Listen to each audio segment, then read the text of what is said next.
Michael Imhotep. So welcome to those watching us on social media. It is Sunday, July 10th, 2022, and we are live. It's good to be back live doing the African History Network show after a few weeks off.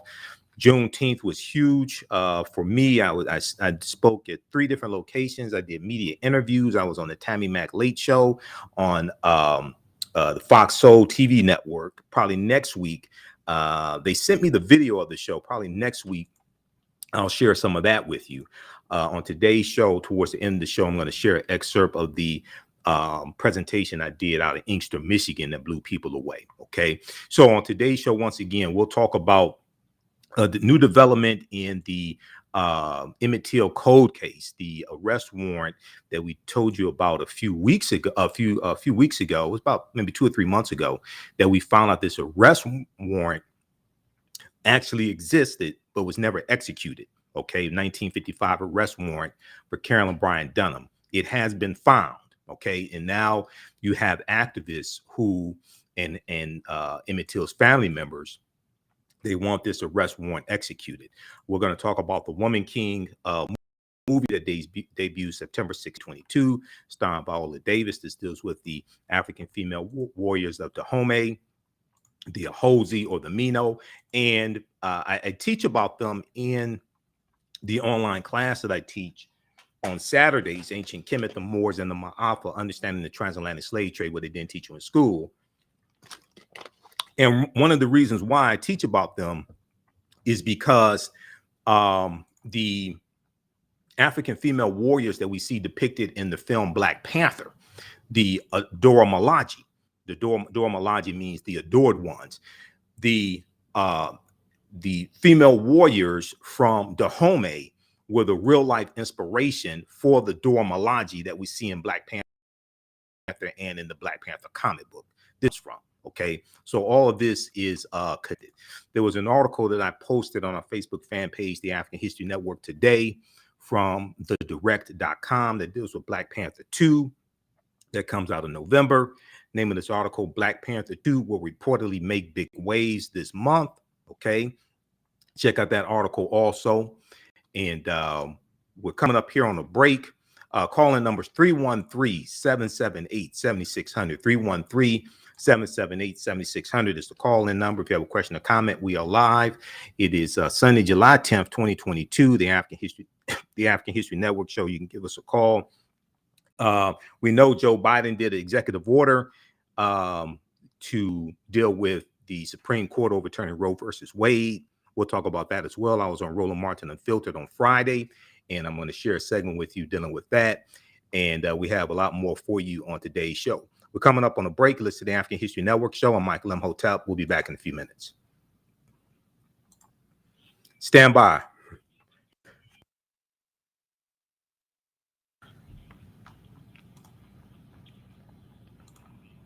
Stand by.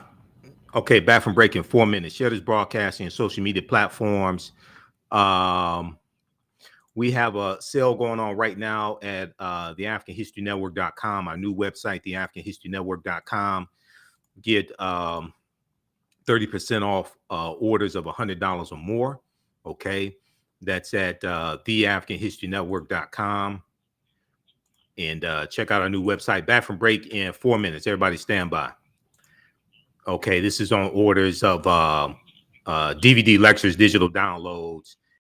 Runs till July 12th. Okay, our new website, theafricanhistorynetwork.com. This shows well on your smartphone. I'm on the new website right now. I'm showing you, and you can register for my online classes there as well. We're going to have a special class Tuesday, 7 p.m. to 9 p.m. Eastern Standard Time of Ancient Kemet, the Moors, and the Ma'afa, Understanding They Trade, what they didn't teach you in school. So we'll give you some more information when we come back from the break. They stand by. I got to get ready. I was having some technical difficulties getting on tonight. So today, so I got to get ready here.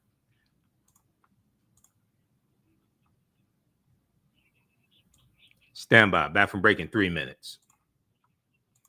Calling numbers 313-778-7600. 313-778-7600. Back from break in 2 minutes. Here's our new website, theafricanhistorynetwork.com. Stand by.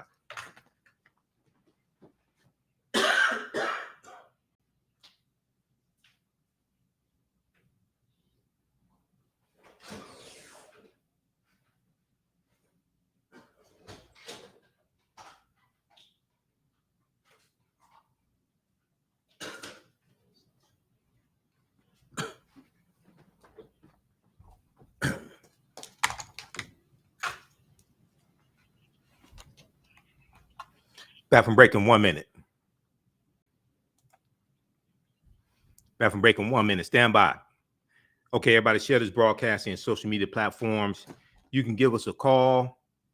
Jalen is operating the boards tonight. My engineer, Jalen. So when you call, that's who you're going to get first before we go on the air. 313-778-7600 is the call-in number if you have a question or comment. Welcome back to the African History Network show right here on the 10 a.m. Superstation, the Future Radio. I'm your host, Michael M. Hotep. It is Sunday, July 10th, 2022, and we are live. Hope everybody's doing well. Visit our new website, theafricanhistorynetwork.com, theafricanhistorynetwork.com. I spent a lot of time building a new website. We're making some updates as well. We're about to get to the story dealing with Emmett Till as well and updating the story. But we have a 72-hour weekend sale going on. It's running through, actually, it's going to run till Tuesday, July 12th. You get 30% off of orders of $100 or more for DVD lectures and digital downloads from lectures, my lectures, and a few others at theafricanhistorynetwork.com. Use pro HN30 off July. It's right at the right on our homepage. It excludes online classes. And we have a special edition of my Saturday class. We're going to do it Tuesday, July 12th, 7 p.m. to 9 p.m. Ancient Kemet, Moors, and the Ma'afa, Understanding the Transatlantic Slave Trade, what they didn't teach you in school. We have a special edition of that coming up Tuesday. You can still register for that class. It's on sale, $60. We'll give you some more information about that as well. All right, now on the African History Network show, we focus on educating, empowering, and inspiring people of African descent throughout the diaspora and around the world, because right now it's corrects wrong behavior. What you do for yourself, what you do to yourself, and what you allow other people to do to you and get away with is based upon what you think about yourself. What you think about yourself is based upon what you have been taught about yourself. What you've been taught about yourself is based upon everything you've read, heard, and seen about yourself. So when you control the radius of a man's thoughts, you can control the circumference of his or her actions, because the mind can't do or teach what it doesn't know. Now, we deal with a number of different topics here on the African History Network show. We deal with current events in history and politics, education, economic empowerment, entrepreneurship, relationships, love, sex, health issues, and much, much more. Sign up for our email newsletter. Text the word Kemet, K-E-M-E-T, to 22828. To sign up for our email newsletter, text the word Kemet, K-E-M-E-T, to 22828. To sign up for our email newsletter. Also visit our new website, theafricanhistorynetwork.com, theafricanhistorynetwork.com, to sign up for the email newsletter there as well. Okay, I want to jump into this first story here. And this is an update to a story that we did a few months ago. All right. And this is dealing with the cold case of Emmett Till, the murder of Emmett Till. Now, we know that the Department of Justice, I think it was late 2021, the Department of Justice closed out an investigation that they opened because of allegations made by Professor Timothy Tyson in his book that came out in 2017, The Blood of Emmett Till. Okay. And we talked about that here on this show as well. And we dealt with the holes in his argument in saying that Carolyn Bryant Donham recanted her testimony, etc. We'll get to that in just a minute. But this article here from NBC News, Emmett Till's family again calls for woman's arrest after the discovery of a 1955 warrant. Okay. And we're going to the phone lines in just a minute. So Norm, hold the line. Again, the calling number is 313-778-7600, 337-778-7600 is the calling number if you have a question or comment. Now, the document dated August 20th, 1955, which was the day after Emmett Till was murdered. He was murdered August 28th, 1955. The document dated August 29th, 1955 was found last month, June 2022, inside a box in the basement of a Mississippi courthouse.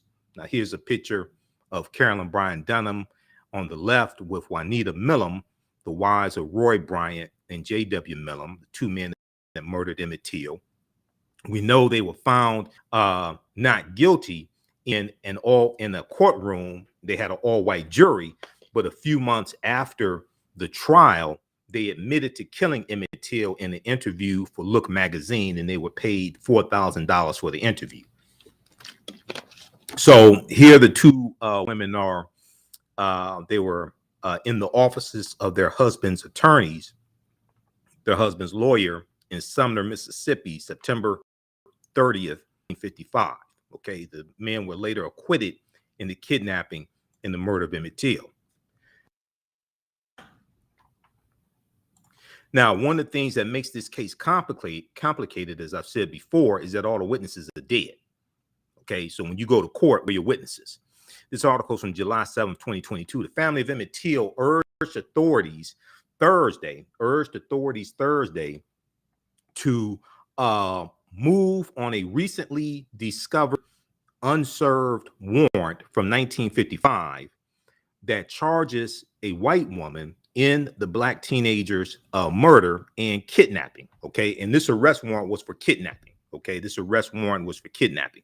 Now, the arrest warrant was never served because the authority said, well, she has two young children and they didn't want to bother her. Okay, Mamie Till's son Emmett was dead. They didn't want to bother this white woman. Now, Emmett Till's cousin Priscilla Sterling pressed District Attorney W. Dwayne Richardson, whose office would handle a potential prosecution, to issue the warrant, the arrest warrant for Carolyn Bryant Donham. Okay, the wife of Roy Bryant. Now, Carolyn Bryant Donham, identified as Miss Roy Bryant in the warrant, unearthed last month, June 2022, in the basement of the LaFleur County Courthouse, was married to one of the two white men tried and acquitted just weeks after Emmett Till was abducted from a relative's home, killed, and dumped in the Tallahatchie River. Now, Sterling said, Priscilla Sterling said, quote, the family wants Carolyn Bryant to face justice. The family wants Carolyn Bryant to face justice. She told this to Report on Thursday, July 7th, 2022. We want her to at least come here and defend herself, end quote. Now, the district attorney did not immediately respond to a request for comment. LaFleur County Sheriff Ricky Banks was not immediately available for comment, but he told the Associated Press last month that he had never before heard of the arrest warrant.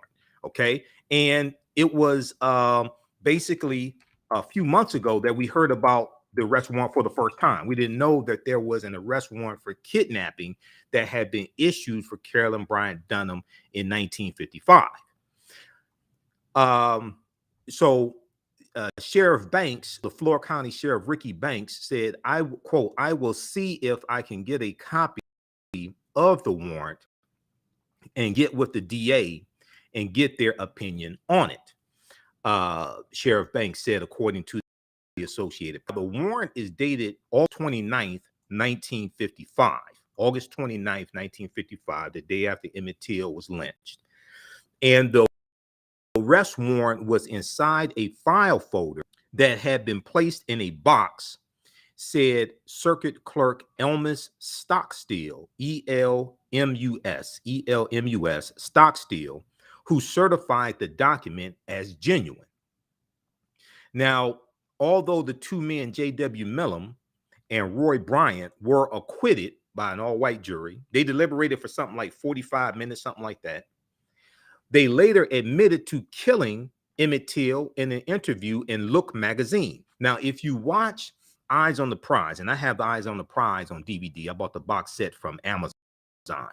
if you eyes on the prize, eyes on the prize starts with the kidnapping and murder of Emmett Till. And they talk about the trial. And you have the brother from the Amsterdam News. You had Congressman Charles Diggs from Michigan, African-American Congressman from Charles Diggs from Michigan. They go down to Mississippi for the trial. And African-American news media across the country are there. It was a segregated courtroom. It was like going back in time. It was a segregated courtroom. And they give a firsthand account of what it was like in this courtroom in Mississippi, and hearing this trial and seeing an all-white jury and seeing African-Americans sitting on one side of the courtroom, white people sitting on the other side, and the jury deliberating for something like less than an hour, something like 45 minutes, coming back with a not guilty verdict. And everybody knew that these two white men killed Emmett Till. Everybody in Mississippi knew that these were the two white men who killed Emmett Till.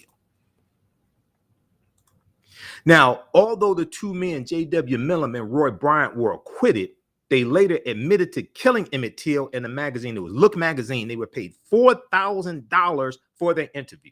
But because of double jeopardy, they could not be tried again for the same crime. They admitted to killing him. Okay. And Roy Bryant said something to the effect that he said that they were just trying to scare him. They didn't plan to kill him, but then Emmett Till said something, and he said he looked at Emmett Till and said, "Boy, you're never going to see your mother again." Something to that effect.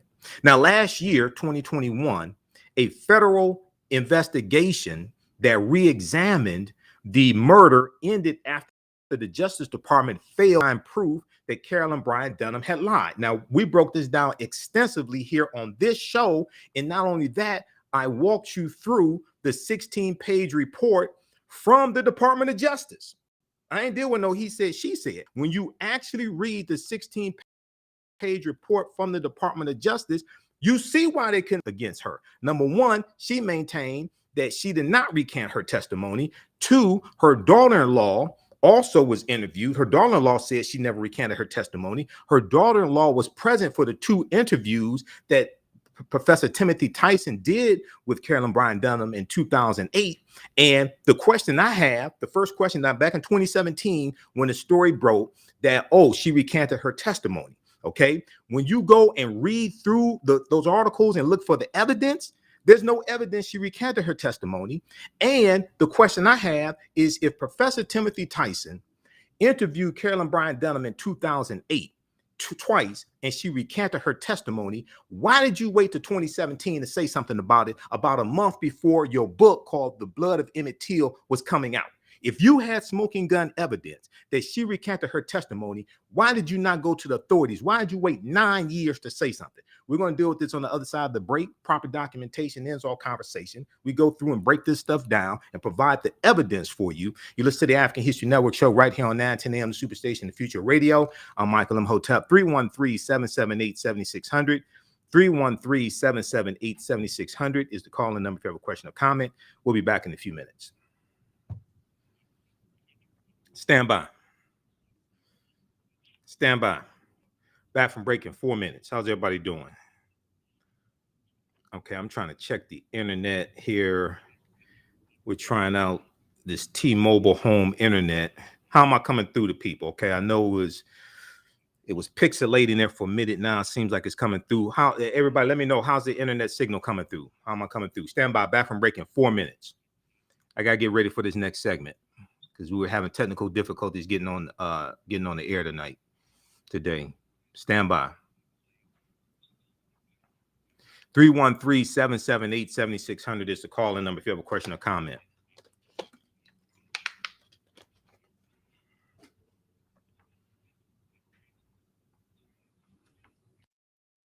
Stand by.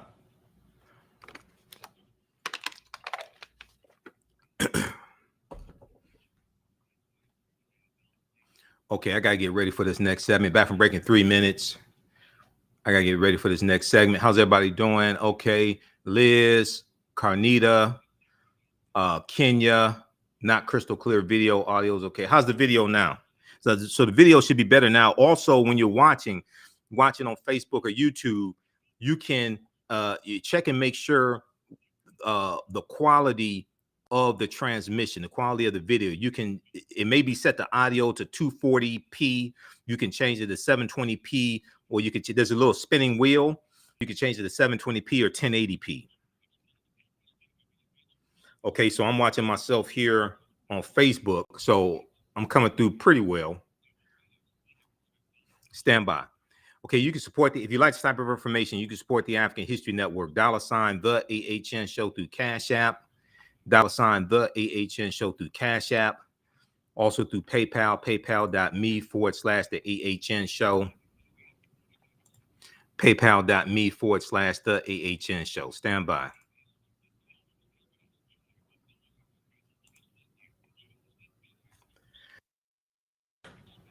Stand by.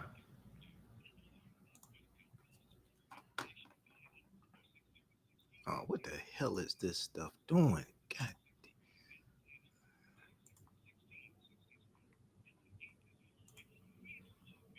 Okay, Mona. All right, and you can support the African History Network, $ the AHN show through Cash App, $ the AHN show through Cash App, also through PayPal, paypal.me/the AHN show. Go to our new website, theafricanhistorynetwork.com, and we have the information there, theafricanhistorynetwork.com. This is our official Cash App account, $ the AHN show. Welcome back to the African History Network show right here on 910 a.m. the Superstation of Future Radio. I'm your host, Brother Michael Imhotep. It is Sunday, July 10th, 2022. We are here live. You can give us a call, 313-778-7600. 313-778-7600 is the call number if you have a question or comment. A few weeks since we've been on live, and we know last weekend the radio station was shut down. It's 4th of July weekend, or what we call the 4th of July as well. I was at a great event that Baba Kafense Chike and Sister Aaron and the group in the tradition they did over at the Shrine of the Black Madonna. We have the information on our website, theafricanhistorynetwork.com. But this was dealing with an alternative, an African-centered alternative to the 4th of July. Okay, it's an African-centered alternative to the 4th of July. And I was there for that, and I was a vendor there as well. So that was a great event. And they read excerpts of Frederick Douglass' speech, "What to the Negro is the 4th of July." Okay. So, I was all over the place for Juneteenth as well.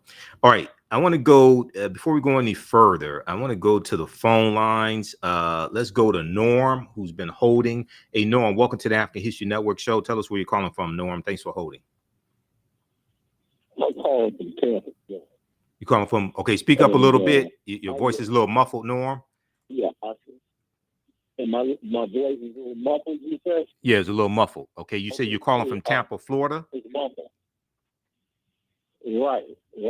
Okay. And hold on there. Okay. Are you on Norm? Are you on a Bluetooth earpiece? Okay. Go ahead and talk. Yeah, I just took it off. Okay. Yeah. That works better. That sounds better. Now? Yeah, go ahead. All right.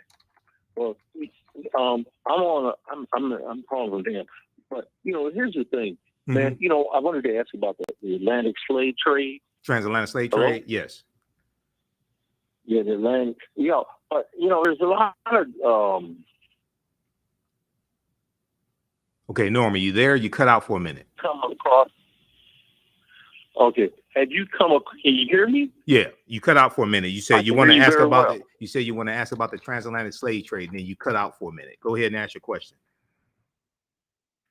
Yeah, but it deals with more than the transatlantic. There was a trans-Indian Ocean slave trade too. Yeah, dealing with the Portuguese and the Arabs. Information. Beg your pardon? Dealing with the Portuguese and the Arabs enslaving African people. Right, and then there's a place out in the Indian Ocean called Jarwa Island, where you find people who are African descent who live there today, and it's an island that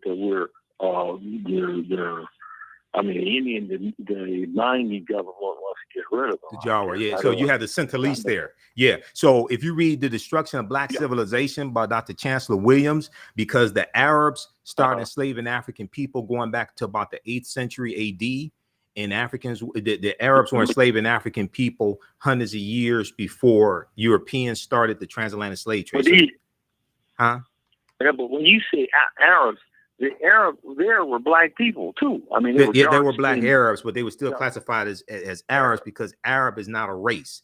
Arab is a culture. Right. So there was a just a second. Let me ask you a question. Just a second. Let me ask you a question because this is only a 2-hour show and I got a lot of information to get to. If you read The Destruction of Black Civilization by Dr. Chancellor Williams, he gets into this. When the Arabs conquer Kemet, Egypt, about 642 AD. Okay, and the Arabs are going to engage in a slave trade of African people centuries before what we call the transatlantic slave trade starts in 1441 with the Portuguese going into Mauritania.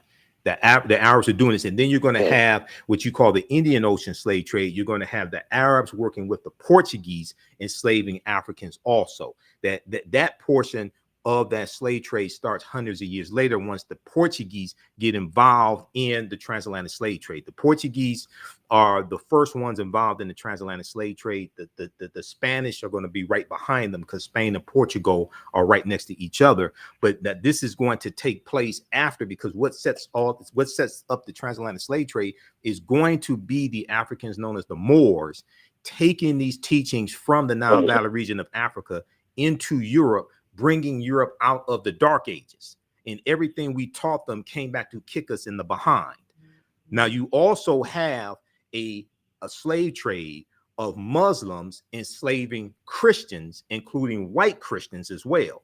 And you had Muslims of different ethnic groups and races, including some of the Moors, engaged in that slave trade also. Go ahead, and then I got to get to I got to go back to Emmett Till. Okay. The other thing too I wanted to mention to you is that there is a tremendous crisis happening in black healthcare, where black doctors are under attack and stuff, and being arrested disproportionately and being kicked off of Medicare, Medicaid, and those sort of things. And you need to read about this, because there was a big Supreme Court decision, just as a 9-zip decision that discussed this, where, particularly black doctors were practicing medicine and then being called drug dealers and being attacked by the Drug Enforcement Agency. And I've worked closely with that. If you read my blog, you are within the norms.com. You will see that. And one of the fraternity, I know Brother Roland Martin is a member of the Alpha Phi Alpha fraternity. Mm-hmm. And a lot of Alpha Phi Alpha brothers, very ambitious, have been attacked like this. Just read my blog. You are within What's the name of your blog? What's the name of your blog, Norm? What's the name of your blog? It's called YOUAR within the norms.com. And we've been trying to get to Brother Roland about this. This is major stuff where brothers like surgeons, a guy named Greg Belcher, guys like just in Detroit, there was a case last week where a brother named David Lewis was found not guilty. He and a group of doctors were found not guilty in Detroit federal court, and he was a member of Alpha Phi Alpha fraternity, and they tried to say they stole $500 million, and the whole thing was a fraudulent deception in order to undermine black health. All right, give us the name of your blog one more time, so people give us the name of your blog one more time, so people can go check it out. YOUARE within the norms.com, and is read all over the world. Okay. And the black doctors, a group of black doctors, are working together to put and expose the deception by our Department of Justice, the so-called Department of Injustice, and DEA, particularly DEA, the criminal organization of the United States. I got it, Norm. Norm, we got to go. Thanks for calling. Call back next Sunday, Norm. There's only a 2-hour show. Thanks for calling. Okay. Thanks for calling, Norm. All right, I want to get back to this Emmett Till story because we're up against a break again. Okay, and when we come back from the break, I want you to hear this segment from the readout Joanne Reed, because Joy interviewed a relative of Emmett Till about this new development. Although the two men, J.W. Millam and Roy Bryant, were acquitted, they later admitted to killing Emmett Till in an interview with Look magazine. In last year, in 2021, a federal investigation that re-examined the murder ended after the Justice Department failed to find proof that Carolyn Bryant Donham had lied. Now, we know Emmett Till was 14 years old. He was from Chicago. He's visiting his family in Money, Mississippi, when he entered the store in Money, Mississippi, where Carolyn Bryant Donham, then 21 years old, was working. She accused Emmett Till of making improper advances after he whistled at her, an act considered at the time to be defiance of the South's racist social codes, their segregation. Now, evidence indicates a woman, possibly Carolyn Bryant Donham, identified Emmett Till to the men who later killed him. Now, the problem is you have to prove this in court. You can't go into court and said the witch lied. That's not evidence. You have to prove this in court. Problem is all the witnesses are dead. So how do you prove this? This is the challenge with taking her to court. Now, her arrest warrant was publicized at the time, 1955, but was never served because LaFleur County Sheriff told reporters, the LaFleur County Sheriff at the time in 1955 told reporters he did not want to bother Carolyn Bryant Donham because she had two young children. Okay, because she had two young children. Imagine that. He didn't want to bother her because she had two young children. But Emmett Till is dead. Okay, she had two young children to care for. All right, now Carolyn Bryant Donham, who is now in her 80s and was recently living in North Carolina, has not commented publicly on the discovery of the warrant. She could not be reached on Tuesday, July 7th, when this article came out, at phone numbers listed for her. Emmett Till's murder shocked the nation and acted as a catalyst for the civil rights movement. And it really helped galvanize the civil rights movement. The NAACP and Medgar Evers helped to gather witnesses to testify at the trial. We know that also there's a good article. So the class that I teach on Sundays, from the Civil War to the Civil Rights Movement and Black Power, 1865 to 1968, we get deep into this and deal with how the murder of Emmett Till helped to galvanize the civil rights, the modern day civil. We know that there was a meeting that Rosa Parks attended, where Dr. T.R.M. Howard was speaking, and this was about the murder of Emmett Till. This was a few days before, I think it was a few days before she refused to give up her seat, December 1st, 1955, on that Cleveland Avenue bus. We know this is going to launch the Montgomery bus boycott and what's known as the modern day civil rights movement. Okay. There's a good article There's a good article from history.com, the official website of the History Channel, called How Emmett Till's Murder Galvanized the Civil Rights Movement. How Emmett Till's murder galvanized the Civil Rights Movement. This is from February 3rd, 2017. You listen to the African History Network show. I'm Michael Imhotep. We'll be back in a few minutes.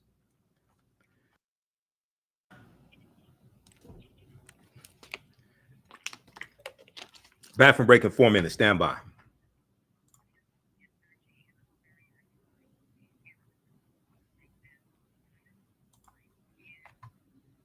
Stand by. Back from break in 4 minutes. We'll continue this on the other side of the break. Stand by. I want you to hear this interview that Joanne Reed did. What the hell?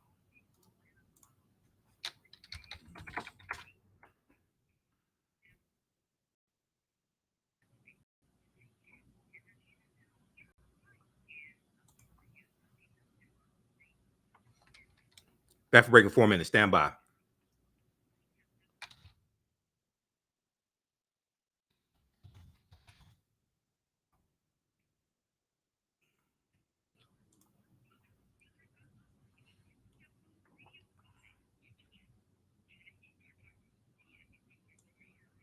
Bathroom break in 3 minutes.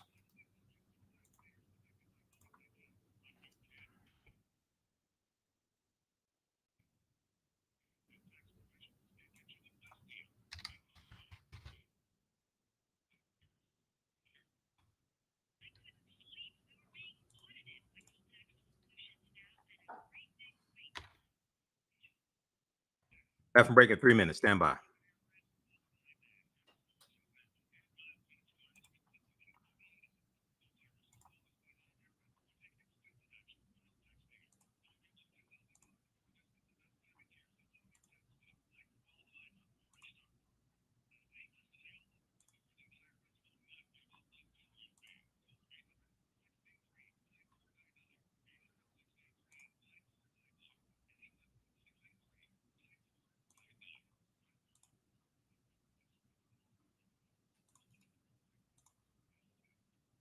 Bathroom break in 2 minutes. Stand by.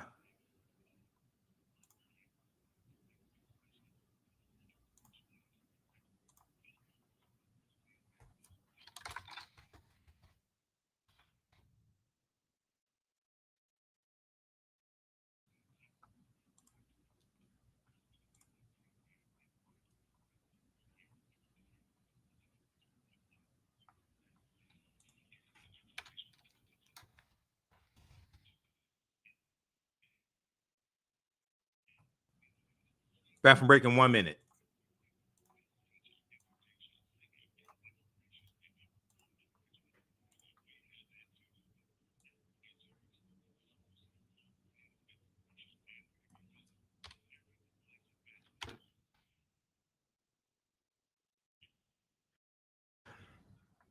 Welcome back to the African History Network show right here on 910 a.m. 910 a.m. the Superstation, the Future Radio.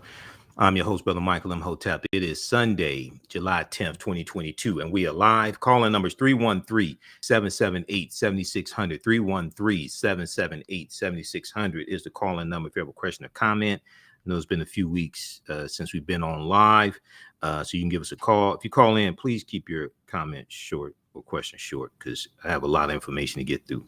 All right. Okay.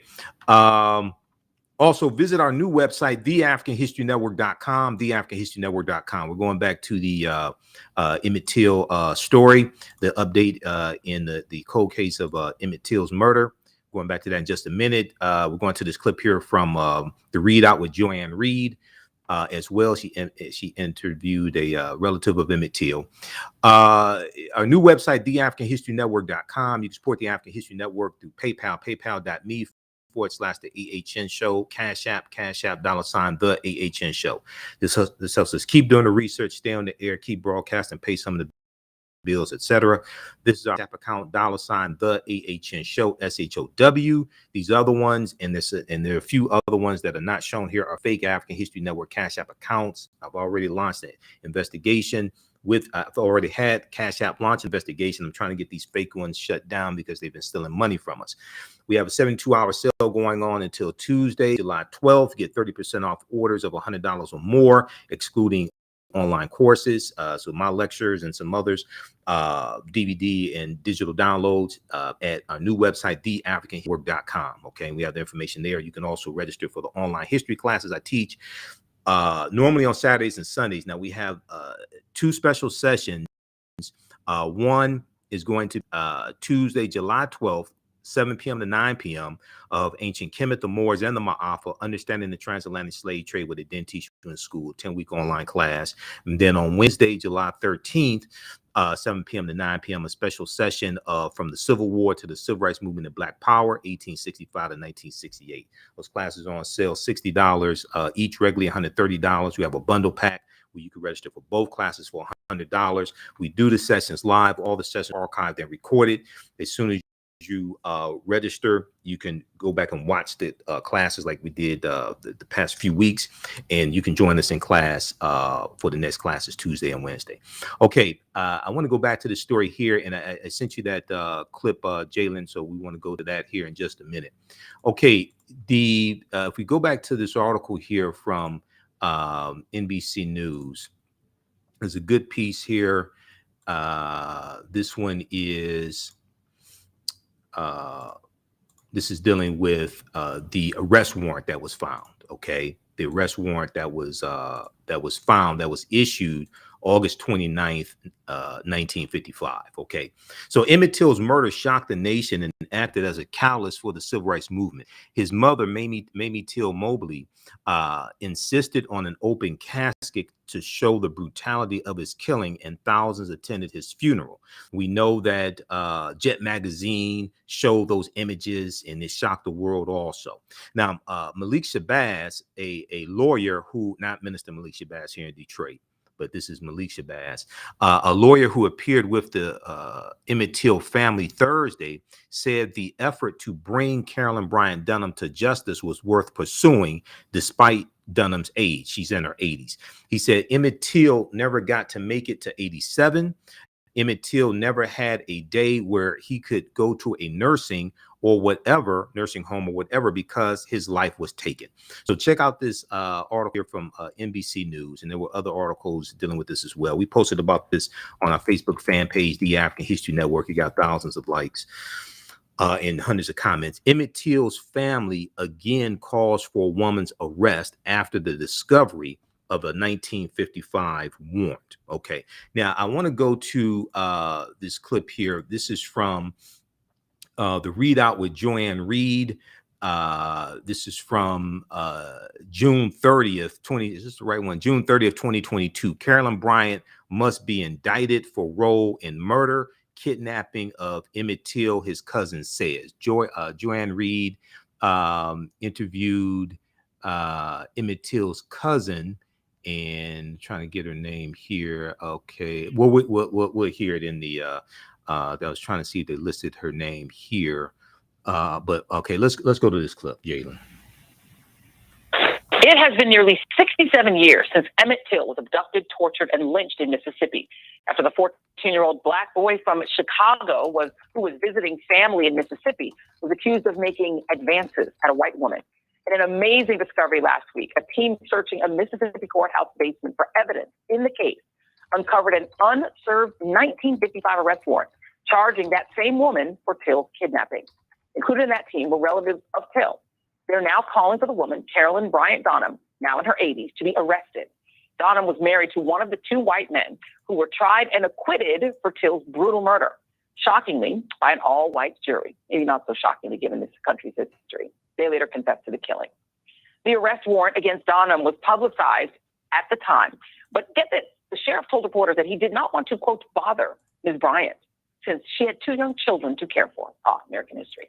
With me now is Deborah Watts, Emmett Till's cousin and co-founder of the Emmett Till Legacy Foundation. She was part of the team that discovered the warrant. Thank you so much for being here, Ms. Watts. I want to take you back to that discovery. What were you all looking for in that courthouse, and how did you come upon this incredible document? Well, I'll just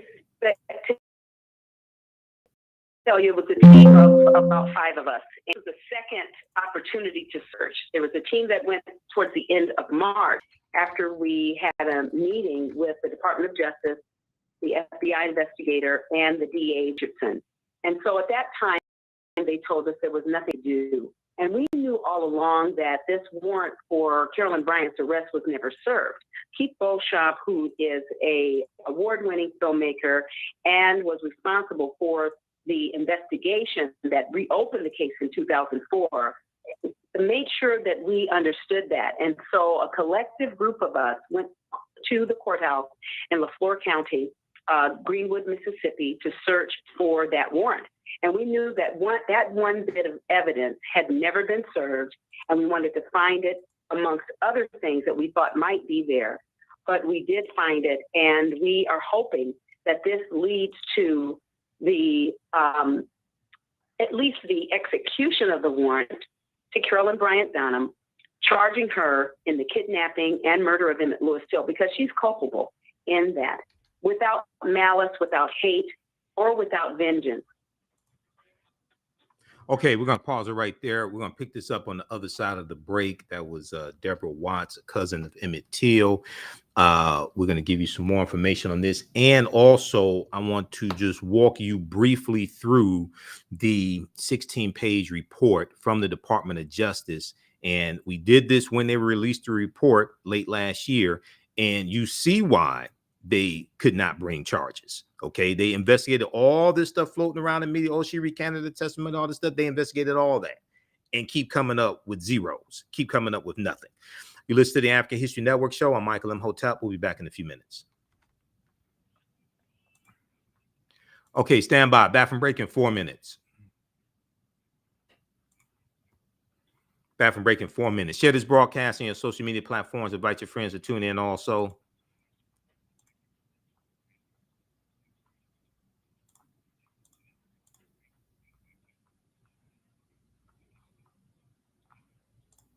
Back from break in 4 minutes. Stand by.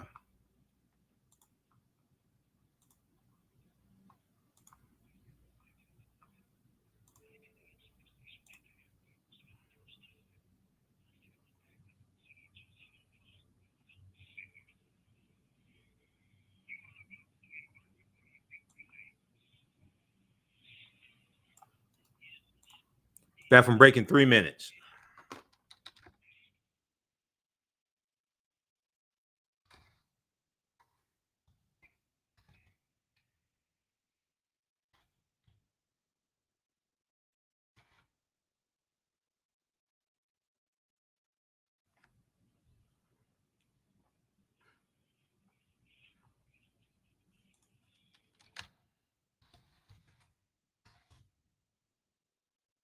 Back from break in 3 minutes. Stand by.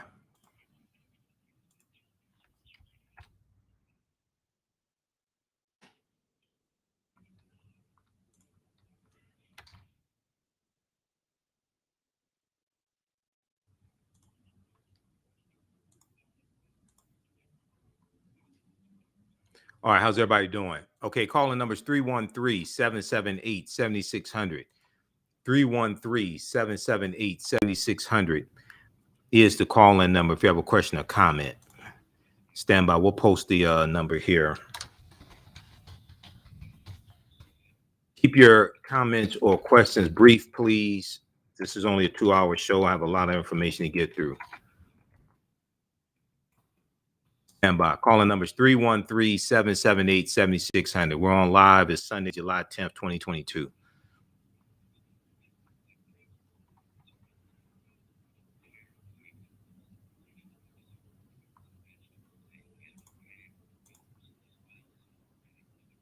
Back from break in 2 minutes.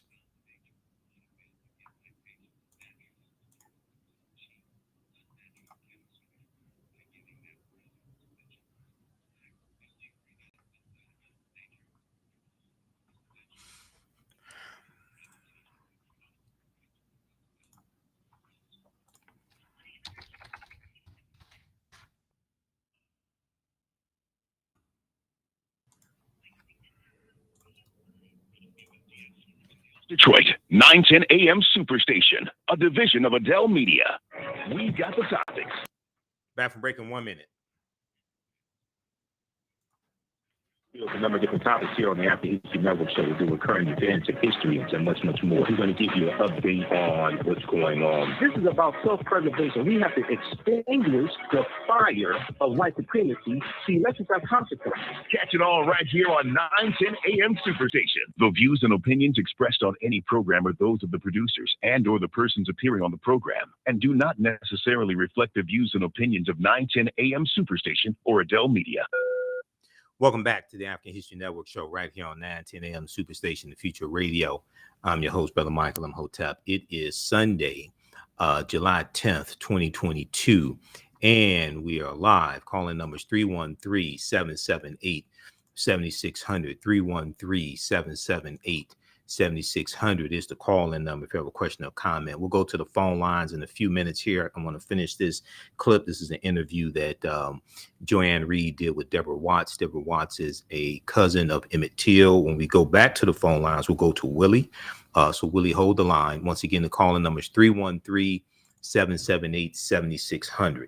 Okay, I want to let you know, those in the Detroit area know that Sunday, July 17th, I'll be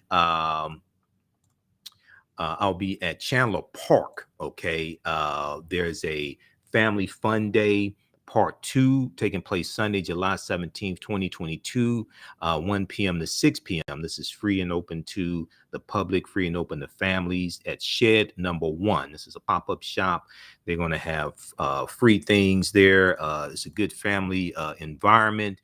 We're going to put this on our website, theafricanhistorynetwork.com, theafricanhistorynetwork.com, so you can get more information. You'll be able to visit the vendor booth of the African History Network. I'll be there. I'll have my DVD lectures. You can come talk to me. We'll be registering people also for the online history classes that I teach. And Chandler Park Drive, Detroit, 12801 Chandler Park Drive, Detroit. Okay. This is organized by Boss Legacy, Family Fun Day, Part 2, 2022, July 17th, 2022. Okay. All right. So we'll put that information at our website, africanhistorynetwork.com. All right. I want to go back to this interview here from June 30th, 2022. This is from the Read Out with Joanne Reed. She's speaking to Deborah Watts, who's a cousin of Emmett Till. Let's go back to this clip, please, Jalen. We want justice served.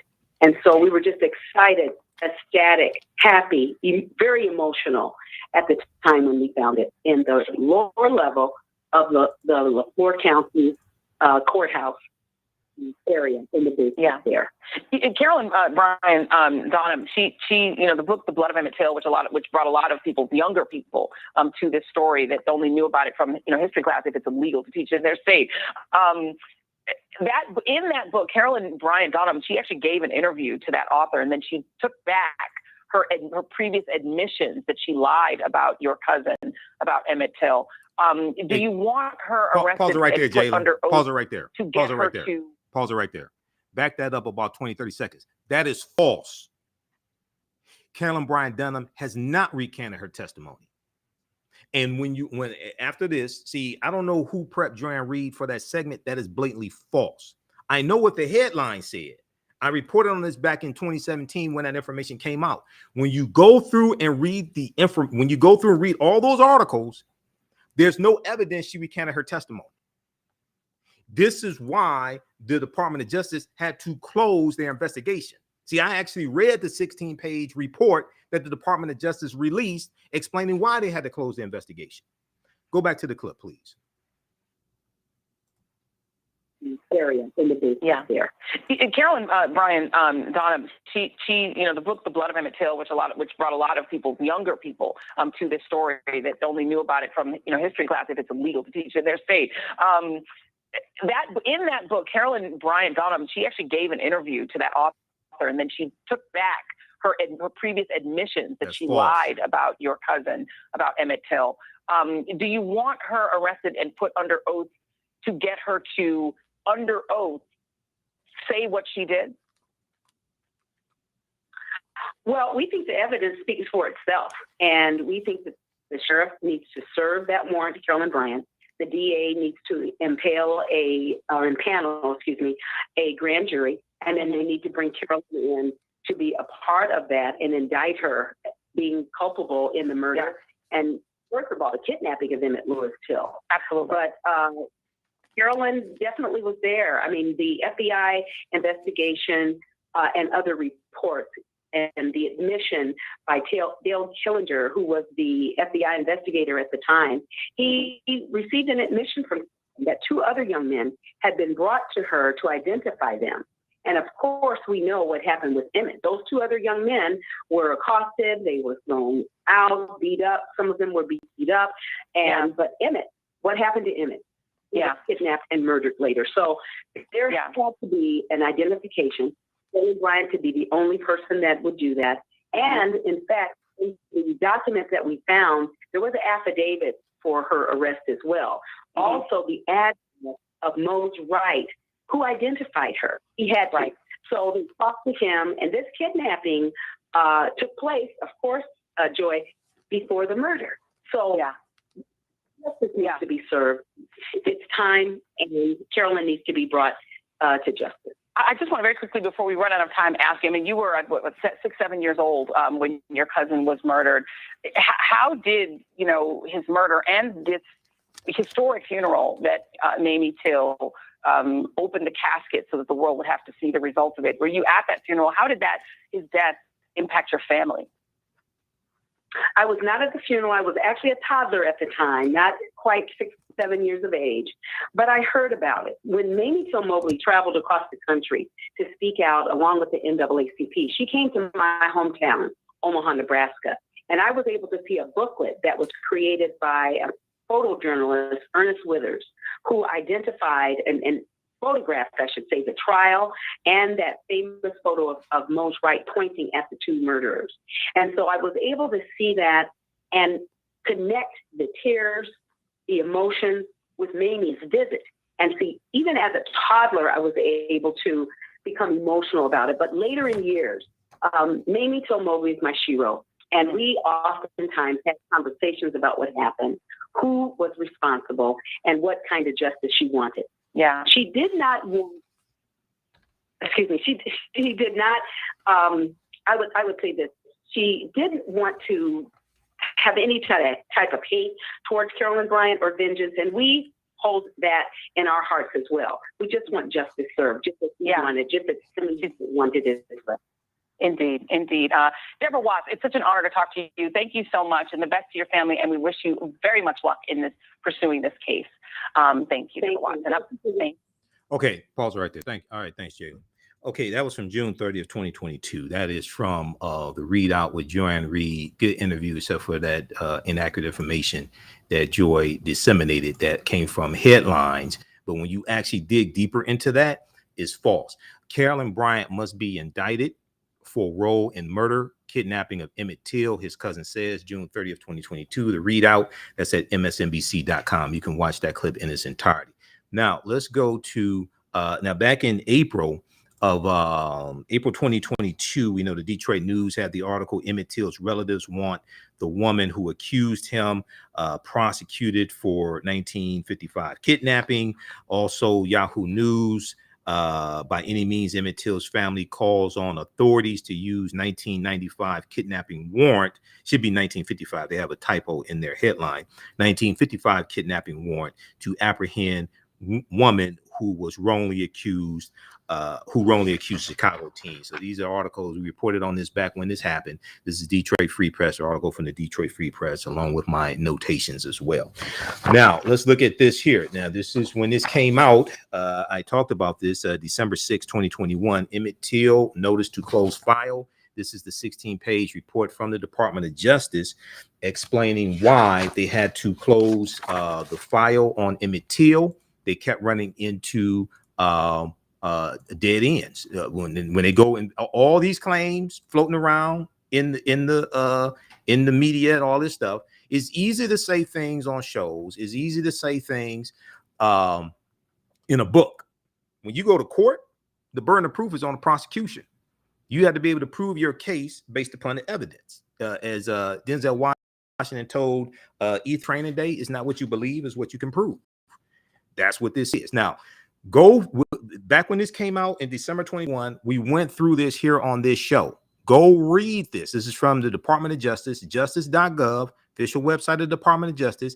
Emmett Till, notice to close file. This is a 16-page report that goes through and breaks down their investigation, what they investigated, all the leads they went through, and what they found, okay, and why they had to close the investigation. I'm going to focus on pages 4 and 5, section D, for the sake of time, because this is only a 2-hour show. Okay, section D starts on, that's A. Okay, should be page 5. Section, let's scroll down here. Yeah, section D starts on page 4. Pages 4 and 5. That's what we're going to focus on. You can read this whole thing in its entirety, but I'm going to focus on section 4 and 5. Okay. Section 4 and 5, starting with section D. They talk about, in section C, they talk about the 2004 federal investigation as well. We broke all this down here on the show when this report came out. Section D Timothy Tyson's claim, Professor Timothy Tyson, who wrote the book, The Blood of Emmett Till. And when this revelation came out in 2017, we dealt with this here on the African History Network show, and I had a whole lot of questions in that still haven't been answered. Timothy Tyson's claim that Carolyn Bryant Donham recanted her testimony. Okay, now, let's go to this here. Let me increase the size of this. All right. No additional investigations were taken by the federal or state government in the next decade. Then, shortly before the publication of his book, The Blood of Emmett Till, Timothy Tyson, who's a professor, Professor Timothy Tyson revealed to several media outlets that Carolyn Bryant Donham had, during an interview with him nearly a decade earlier, recanted the account that she had provided under oath during a hearing at the trial of Roy Bryant and J.W. Miller. Now, just keep in mind, people are saying, oh, bring up a perjury charge. Keep in mind, perjury charges are between 5 to 7 years after they are committed, after perjury is committed. The trial was in 1955. It's past the statute of limitations for the trial. If she gave false statements to the FBI during their investigations, the statute of limitations, I think, is 7 years for that. You can bring up charges on that, but once again, you have to prove it based upon evidence, especially when you go to court. It's based upon evidence. It's not what people say on TV shows. It's based upon the evidence. Now, Professor Timothy Tyson's account suggested that Carolyn Bryant Donham lied in court in 1955 and lied to the FBI, which would be a crime if you can prove it, and lied to the FBI. Let's go back to this. Timothy Tyson's account suggested that Carolyn Bryant lied in court and lied during the FBI's 2004 investigation. Okay, now the statute of limitations for the 2004 investigation have expired. It's basically 7 years. That'd be 2011. The investigation that the FBI just closed in 2021, that's still within the statute of limitations. That's still, so if you can prove that she lied in the statements that she gave to the FBI, well, then that's grounds for prosecution. But once again, you have to prove it based upon evidence. And, you know, one of the problems is all the witnesses are dead. Specifically, Professor Timothy Tyson stated that Carolyn Bryant Donham admitted that her representation that Emmett Till had made verbal and physical advances toward her,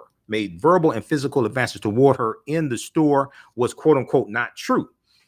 The FBI went through, they investigated all this. Now, in the book, in Professor Timothy Tyson's book, which was published the following month in 2017, Professor Timothy Tyson wrote that Carolyn Bryant Donham said, quote, I have thought about everything Emmett Till, the killing and the trial, telling who did what to who. And then she murmured, quote, they're all dead now anyway, according to Timothy Tyson's account. They're all dead now anyway. He wrote that while, quote, trying hard to distinguish fact from remembrance, Carolyn Bryant Donham revealed a story different from what he thought he knew about the incident. Specifically, he represented that Carolyn Bryant Donham handed him a transcript of her sworn testimony and claimed that part's not true. What part's not true? When you go through and read those articles, they quote this part. She said that part's not true, according to Timothy Tyson. He doesn't say what part is not true. We're going to continue this on the other side of the break, get deeper into the actual report from the Department of Justice that goes through and investigates all this stuff circulating in the media, things like this. Now, this is before this was before the arrest warrant surfaced. Okay, but they go through and they show why they had to close this investigation. You listen to the African History Network show right here on 910 AM Superstation Future Radio. I'm Michael M. Hotep. We'll be back in a few minutes. Stand by. Go read this report. We went through this on this show because we actually deal with facts and evidence here. Now he says, she said. We actually deal with facts and evidence here. Go read this at justice.gov and you can see the investigation. You can see all the leads, all the stuff that they investigated, and you can see why they had to close the case. And part of the problem is Professor Timothy Tyson said he did 2 interviews. They were audio recordings in 2008 with Carolyn Bryant Donham. He said he lost one of those interviews. He said he gave one of those interviews to the FBI. The FBI said, what you gave us does not include a recantation by Carolyn Bryant Donham, as you said she recanted. So now, after Timothy Tyson writes his book and all these headlines were written, she recanted her testimony. Now he says he doesn't have the evidence. He said he has written notes, but his written notes don't even explicitly state that she recanted her testimony. 1, 2, when the FBI, because the FBI questioned Professor Timothy Tyson. When you read this actual report, I actually do research. I don't go by just what articles say. I go read these damn reports. When the FBI interviewed Professor Timothy Tyson, he kept changing his explanation of, 1, how he lost the second audio recording. 2, he kept changing his explanation of whether Carolyn Bryant Donham actually confessed to recanting her testimony. So when you go read this, he kept changing his story. You're going to put him on the witness stand? You realize that Carolyn Bryant Donham, if she's taken into court, she ain't going to court by herself. She's going to have at least one defense attorney. You realize her defense attorney will destroy Professor Timothy Tyson on cross-examination. And the first question her defense attorney is going to ask Professor Timothy Tyson is, if you interviewed her twice in 2008 and you had smoking gun evidence that she recanted her testimony, why did you wait 9 years to say something about it about a month before your book came out? That's the first question they're going to ask. Back from break in 2 minutes. Now, do I want her brought to justice? Absolutely. But you got to have evidence. The burden of proof is on the prosecution.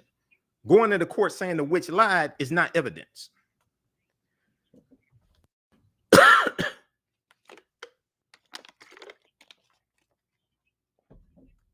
Stand by. Stand by. Okay, share this broadcast in social media platforms. Invite your friends to tune in. Welcome back to the African History Network show right here on 910 AM Superstation Future Radio. I'm your host, Brother Michael M. Hotep. It is Sunday, July 10th, 2022. Calling numbers 313-778-7600. 313-778-7600 is the calling number if you have a question or comment.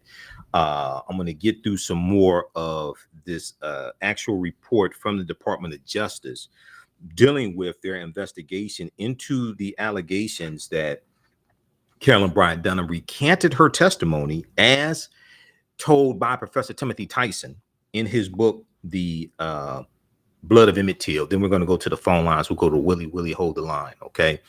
And once again, it's important for us to read. In 2017, when this story came out, I read numerous articles on this, and I read statements by Professor Timothy Tyson, things like this.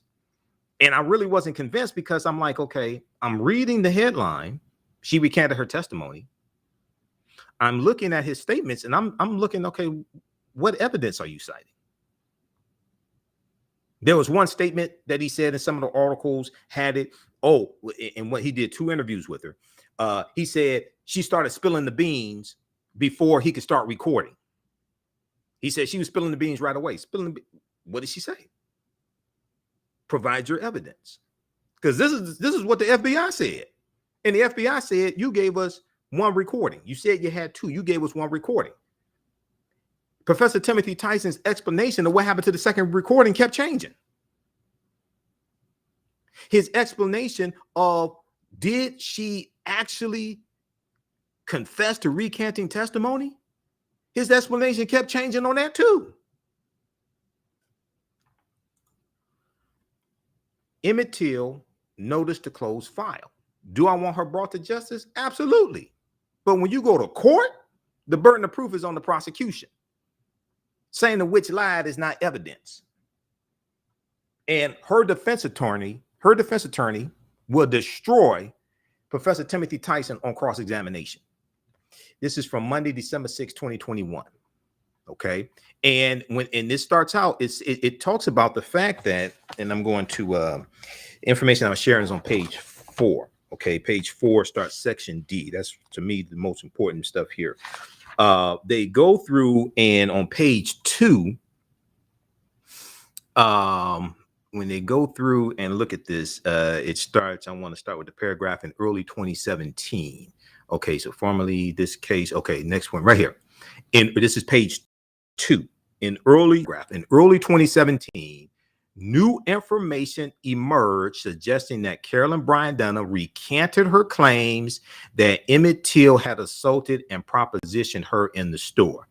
Timothy Tyson, a university professor who had written a book, The Blood of Emmett Till, alleged during, pay attention to this, alleged during a book promotion tour that Carolyn Bryant Donham had during an interview with him nearly a decade earlier. Why'd you wait so long to say something? Nearly a decade earlier in 2008, recanted the account that she had provided under oath in proceedings related to Roy Bryant and J.W. Millam's trial. Okay, one Professor Timothy Tyson, once Tyson's assertion about the recantation was made public, members of Emmett Till's family, state and federal public officials, advocacy groups, journalists, and other interested parties requested an investigation into, and if possible, prosecution of Carolyn Bryant Donham. Now, shortly after the books, so this stuff came out, they said, can you look into this? Can you investigate this? The Department of Justice opened up an investigation. When they open up an investigation, they're going to investigate. They interviewed a bunch of people, all these claims. They interviewed Carolyn Bryant Donham and her daughter-in-law, because her daughter-in-law was present for both of the interviews. Shortly after the book's publication, The Blood of Emmett Till, in 2017, attorneys in the Department of Justice's Civil Rights Division, the United States Attorney's Office for the Northern District of Mississippi, and the Mississippi District Attorney's Office, 4th District, reopened prior investigations to examine the truthfulness of Professor Timothy Tyson's claim and re-examine the earlier decision to close the case without prosecution, because there was a 2004 investigation. That 2004 investigation was closed. So they're going back looking at the 2004 investigation as well. Specifically, the Department of Justice reviewed its previous determination concerning Carolyn Bryant Donham's culpability in Emmett Till's abduction and murder, and also considered whether new information coming from Professor Timothy Tyson suggested that any other living person complicit in Emmett Till's murder could be identified and potentially prosecuted. Are there any other witnesses we don't know about? Because when you go to court, you're going to need witnesses. You're going to need evidence. You're going to need evidence that will withstand cross-examination by a defense team. The FBI's investigation, although no longer active in 2017, had never been officially closed. For the reasons set forth below, the Department of Justice has concluded, after an exhaustive multi-year review, that it cannot prosecute Carolyn Bryant Donham or any other subjects so there was 1 and then 2 for any federal offense. The department has not uncovered any new evidence that would change its conclusion from its 2004 investigation that it was not able to bring federal charges against Carolyn Bryant Donham in connection with Emmett Till's abduction and murder. Moreover, and as explained more fully below, go read this full 16-page report, because I've read it and we dealt with this on this show back when this came out in December 2021.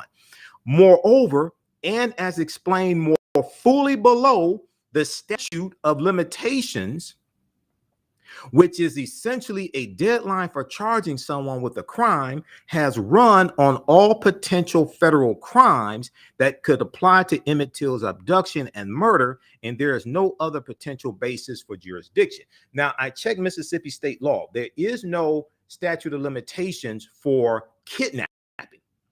There is no limitations for kidnapping, as well as federal law. There is no statute of limitations for kidnapping as well. So the arrest warrant is still valid because there's no statute of limitations when it comes to kidnapping in Mississippi or federal, but you're just going to need more evidence, and where your witnesses. Additionally, the department cannot prosecute Carolyn Bryant Donham either for perjury, which is lying while under oath in relation to the 1955 state trial in Mississippi, or for previously making false statements to federal investigators. The statute of limitations has run for any charges, state or federal, as I already said, for lying under oath. It's usually between 5 to 7 years. And for any charges that could be based on false statements Carolyn Bryant Donham made to federal investigators during the 2004 investigation, because the statute of limitations ran out for the 2004 investigation. Finally, the Department of Justice cannot charge Carolyn Bryant Donham for making false statements during the current investigation. Donham was re-interviewed in 2017, at which time she denied having ever recanted her court testimony. So you got to prove in court that she recanted her testimony. And you need evidence. The department thus considered whether it could charge her with making false statements in relation to the current investigation, the one they just closed in December 2021. But to prosecute for making a false statement to federal investigators, the government would have to prove beyond a reasonable doubt to a jury, based upon the evidence, not what's in the headline, but based upon the evidence, the government would have to prove that she intentionally lied when she told FBI agents that she never recanted her prior statements. She'd have to prove she maintained she never recanted her prior statements. Her daughter-in-law that was present for the 2 interviews that Timothy Tyson did, her daughter-in-law was interviewed in this investigation. She says she never recanted her statements. The burden of proof is on the prosecution. So you have to prove she did. Timothy Tyson said he lost the audio recording of the recantation. He said he had 2 audio recordings. He said, and the FBI said, you gave us one. There's no recantation on this audio recording. He said he lost the second one. Let me get this straight. You are interviewing her for a book. You do 2 audio recordings and you don't back your stuff up on external hard drives? I have 7 external hard drives to back this work up that I do. You didn't back this stuff up on external hard drives? That doesn't sound right. We'll deal with this on the other side of the break, and we'll go to the phone lines as well. You listen to the African History Network show. I'm Michael M. Hotep. We'll be back in a few minutes. All right, stand by. How's everybody doing? Share this broadcasting on social media platforms. Here's the full report. This is a different type of show. We actually do research here. I've already read this report. I reported on this back in December. We went through the report in December 2021 when this came out. Stand by. Back from break in 4 minutes. Okay, you can support the African History Network, $ the AHN show through Cash App. $ the AHN show through Cash App, also through PayPal, paypal.me/the AHN show. This type of information you're not going to get a lot of other places. Visit our new website, theafricanhistorynetwork.com, theafricanhistorynetwork.com. Okay, we have information. We're on, our radio show is on now just once a week, Sundays, 9 p.m. to 11 p.m.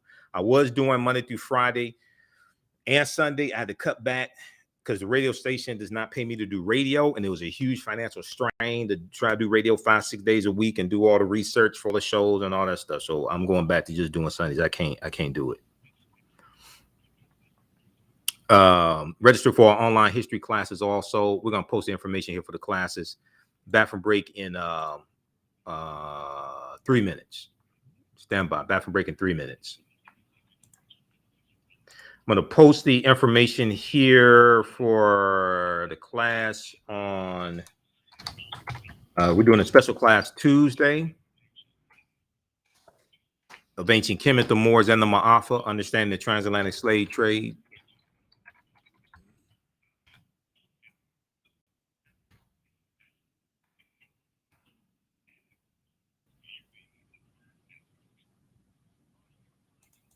Back from break in 2 minutes. Stand by.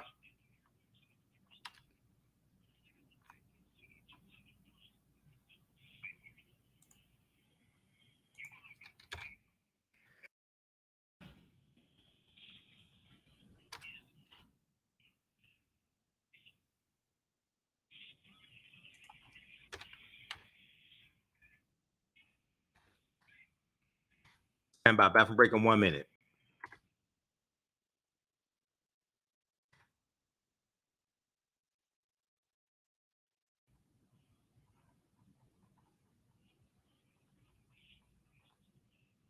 Stand by. Back from break in 1 minute. Going to the phone lines when we come back.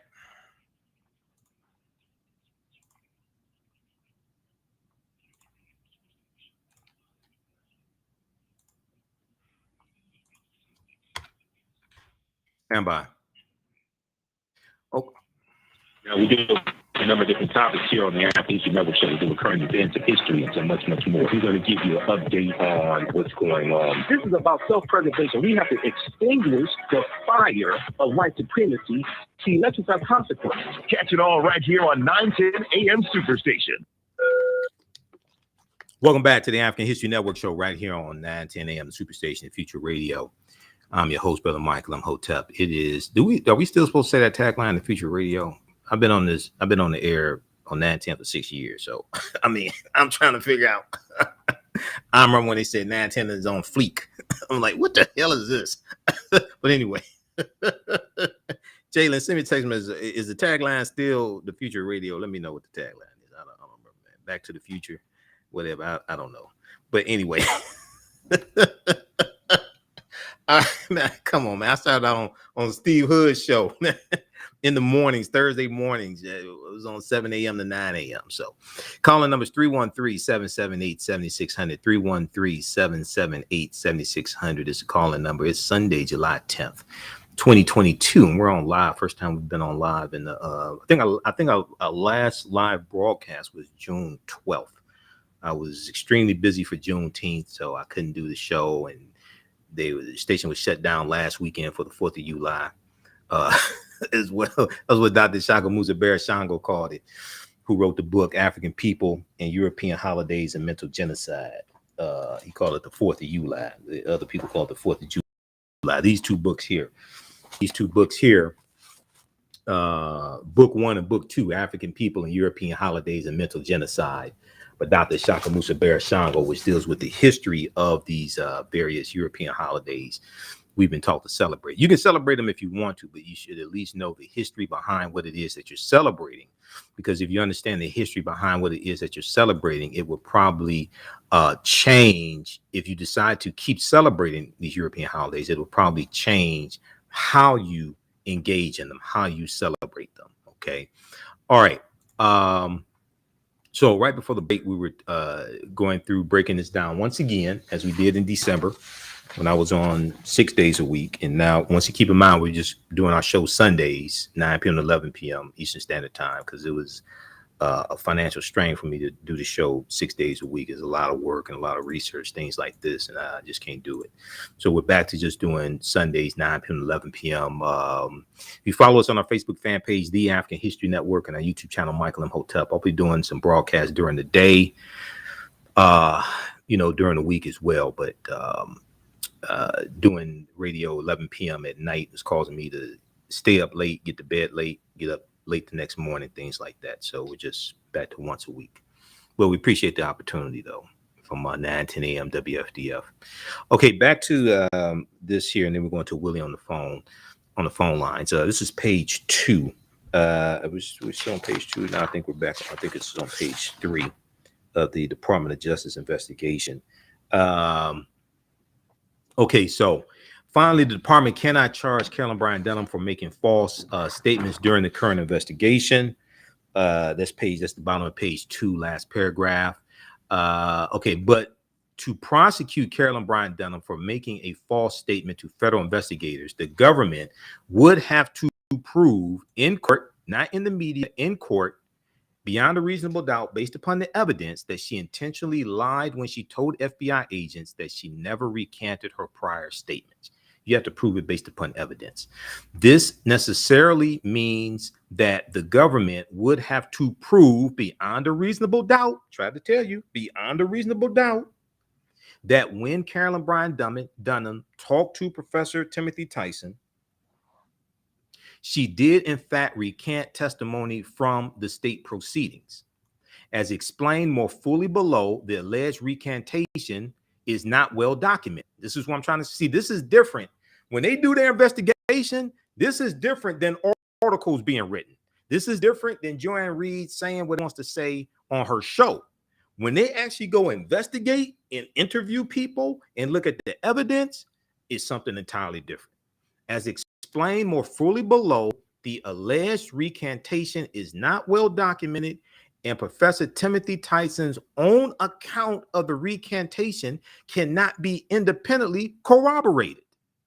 This would prevent the government from proving beyond a reasonable doubt that Carolyn Bryant Donham recanted her testimony when she spoke to Professor Timothy Tyson over a decade ago, and consequently that she lied to FBI agents when she denied having done so. When you go to court, it's a different story. Okay, so that's on page 2 and 3. Now, we were talking on page 4, section D, Timothy Tyson's claim that Carolyn Bryant Donham recanted her testimony. Section D starts on page 4. We were dealing with that, and we were continuing on page 5 with section 4, current FBI investigation. I want to go to the phone lines. I want to go to Willie, who's been holding. Willie, welcome to the African History Network show. Tell us where you're calling from, Willie. Thanks for holding. Hey, Mr. Emmett, can you hear me? Yeah, I can hear you. Go ahead. Oh, okay. Hey, good Sunday night. I'm calling you from Detroit. Detroit, okay. Hey, glad you're back on the air again. Yep, thanks. Oh, Carolyn Bryant Donham. Mm-hmm. I got the name correct. Yeah. Let me start by saying this. You know, there was a couple of passages in the scriptures that came to mind when you first began to speak on this subject tonight. And one is that I can't tell you where they're found, but one goes, be sure your sins will find you out. Mm-hmm. There's another passage that says that God will not acquit God will not acquit the wicked. And thought about a news story I heard on the news that ties into this in a sense. Mm-hmm. There was a Nazi war criminal, 101 years old. Mm-hmm. He's so old, he's wheelchair bound. Right. Well, they showed him in the wheelchair during the court hearing. He's going to have to spend the rest of his time in jail. Right. I saw they took him out on a stretcher. One of them I saw they took out on a stretcher. Yep. Well, I think that was a different case. This was a case where this guy was in a wheel. It may have been the same. This guy was in a wheelchair. Mm-hmm. And my point is that, that horrible excuse for a human being, I'm referring to Miss Carolyn Bryant Donham, deserves no less. Right. Now they put him on trial in Germany, right? Was that in the U.S. or Germany? They put him on trial. I think that was overseas. Yeah, that's overseas. That's in Germany. Probably in Germany. Yeah. Okay. You're dealing with a different legal system. Number one, but two, they probably had evidence. Okay. See that's different. You do if it's overseas, you're dealing with a different legal system, different standard. But also, they probably had evidence to prove that he was involved in killing Jews and others, the Romanians, things like this. They had evidence. Okay, go ahead quickly because we're up against a break. Go ahead quickly. Okay, but what I was saying, though, the fact of it is, this man and Miss Bryant both are elderly, and and their crimes, their sins from the past have finally caught up with them. That's the point that I'm making. Right. Okay. So. Okay. All right, Willie. Hey, good that you're back on there. All right. Thanks for calling. Good information. Thanks for calling, Willie. Okay. All right. Now, very quickly here because we were almost out of time.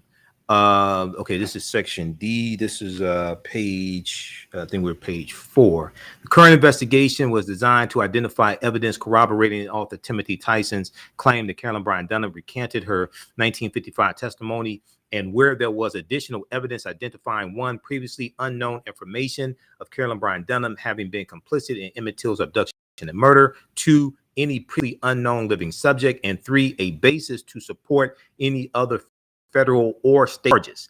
And re-examining these issues. Now, keep in mind, this investigation was closed before we found out that there was the arrest warrant from August 29th, 1955, and before the arrest warrant was found.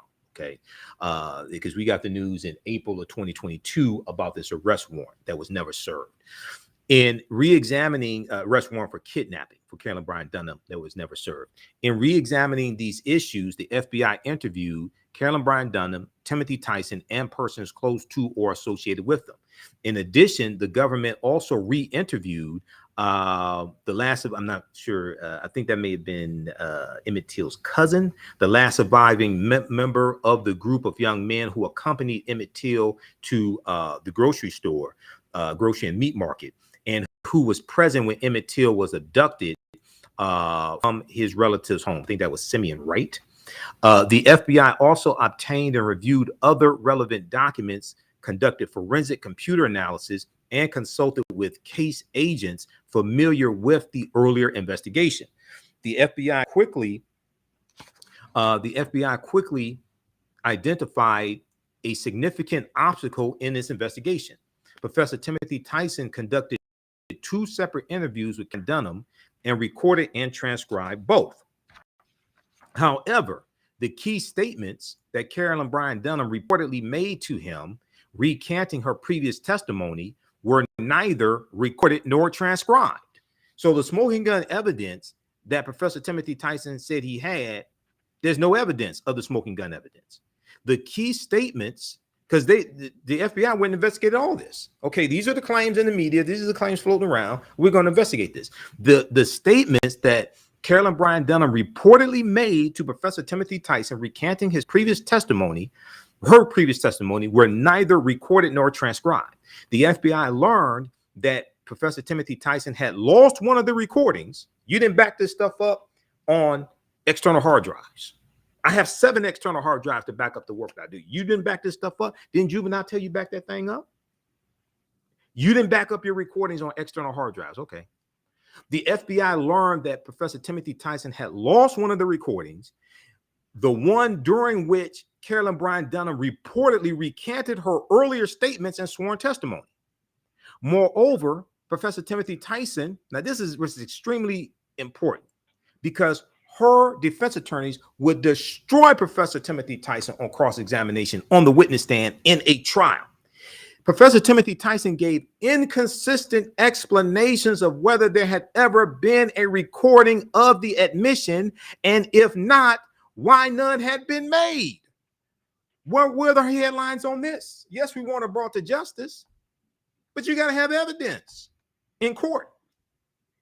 You have to have evidence. Professor Timothy Tyson also gave differing accounts as to when Carolyn Bryant Donham made the recantation, and Professor Timothy Tyson told investigators that although Carolyn Bryant Donham did not specifically identify any part of her testimony as untrue, he understood from the context of their conversation that she was referring to her allegation that Emmett Till had physically accosted her in the store, and that this connection was recorded in his written notes.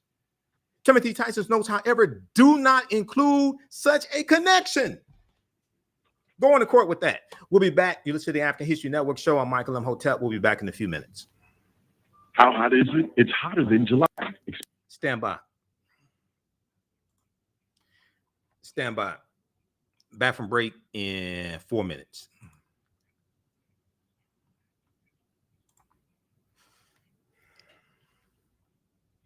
Stand by. Back from break in 4 minutes.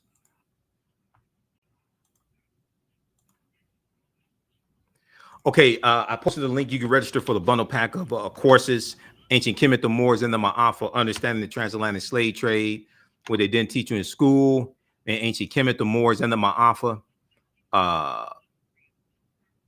Ancient Kemet, the Moors, and the Ma'afa, Understanding the Transatlantic Slave Trade, what they didn't teach you in school, and from the Civil War to the Civil Rights Movement and Black Power, 1865 to 1968.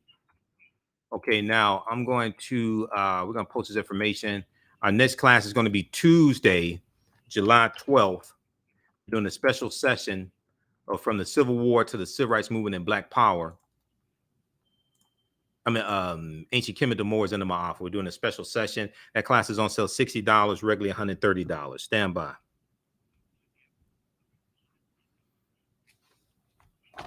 Okay, we're going to go to the clip from Roland Martin. Did I send him the Roland Martin clip?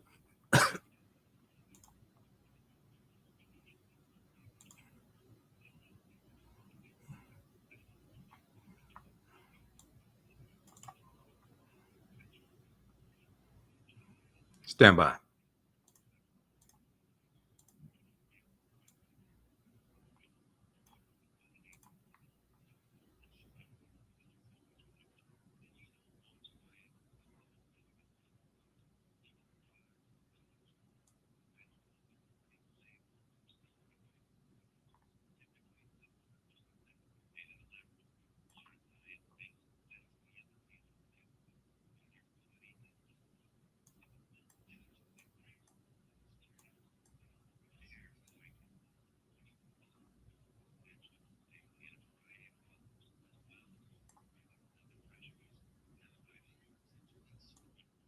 Yeah.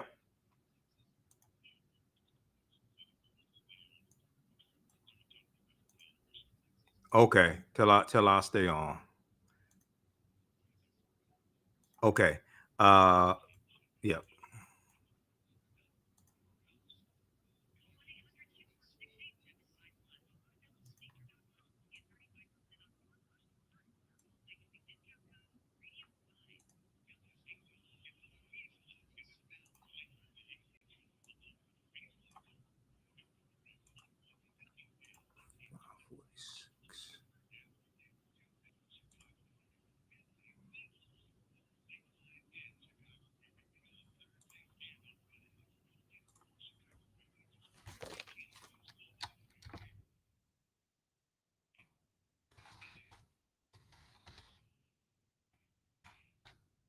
Welcome back to the African History Network show right here on 910 AM Superstation, the Future Radio.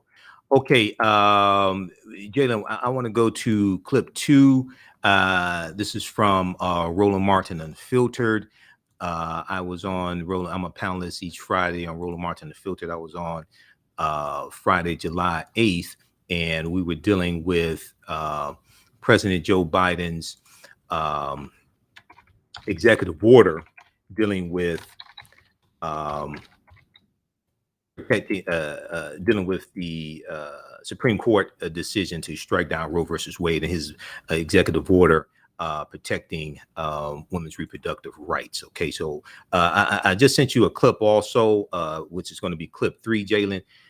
We're going to go to clip number 2 from Roland Martin Unfiltered, and then I want to go to clip 3 as well, because that's when he comes to me, because we're running out of time here.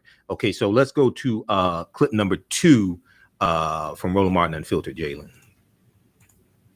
All right, folks, today President Joe Biden signed an executive order to protect abortion rights for Americans. 2 weeks ago, Supreme Court ended a woman's constitutional right to make her decisions about her body. Biden's order calls for the Department of Health and Human Services to submit a status report and create an interagency committee on abortion. It also expands access to contraception, provides free legal representation for abortion providers and those seeking abortions, and has additional protections for reproductive health care data. Now, the president urged Americans to get out and vote to prevent their rights from being taken away. Deep, long-seated antipathy toward Roe and the broader racing. As the justice wrote in their dissent, and I quote, "The majority has overruled Roe and Casey for one and only one reason, because it has always despised them. And now it has the votes to discard them," end of quote. So what we're witnessing wasn't a constitutional judgment. It was an exercise in raw political power. On the day the Dobbs decision came down, I immediately announced what I would do. But I also made it clear, based on the reasoning of the court, There is no constitutional right to choose. The only way to fulfill this right for women in this country is by voting, by exercising the power at the ballot box. Let me explain. We need 2 additional pro-choice senators and a pro-choice House to codify Roe as federal law. Your vote can make that a reality. I know it's frustrating, and it made a lot of people very angry, but the truth is this, and it's not just me saying it, it's what the court said.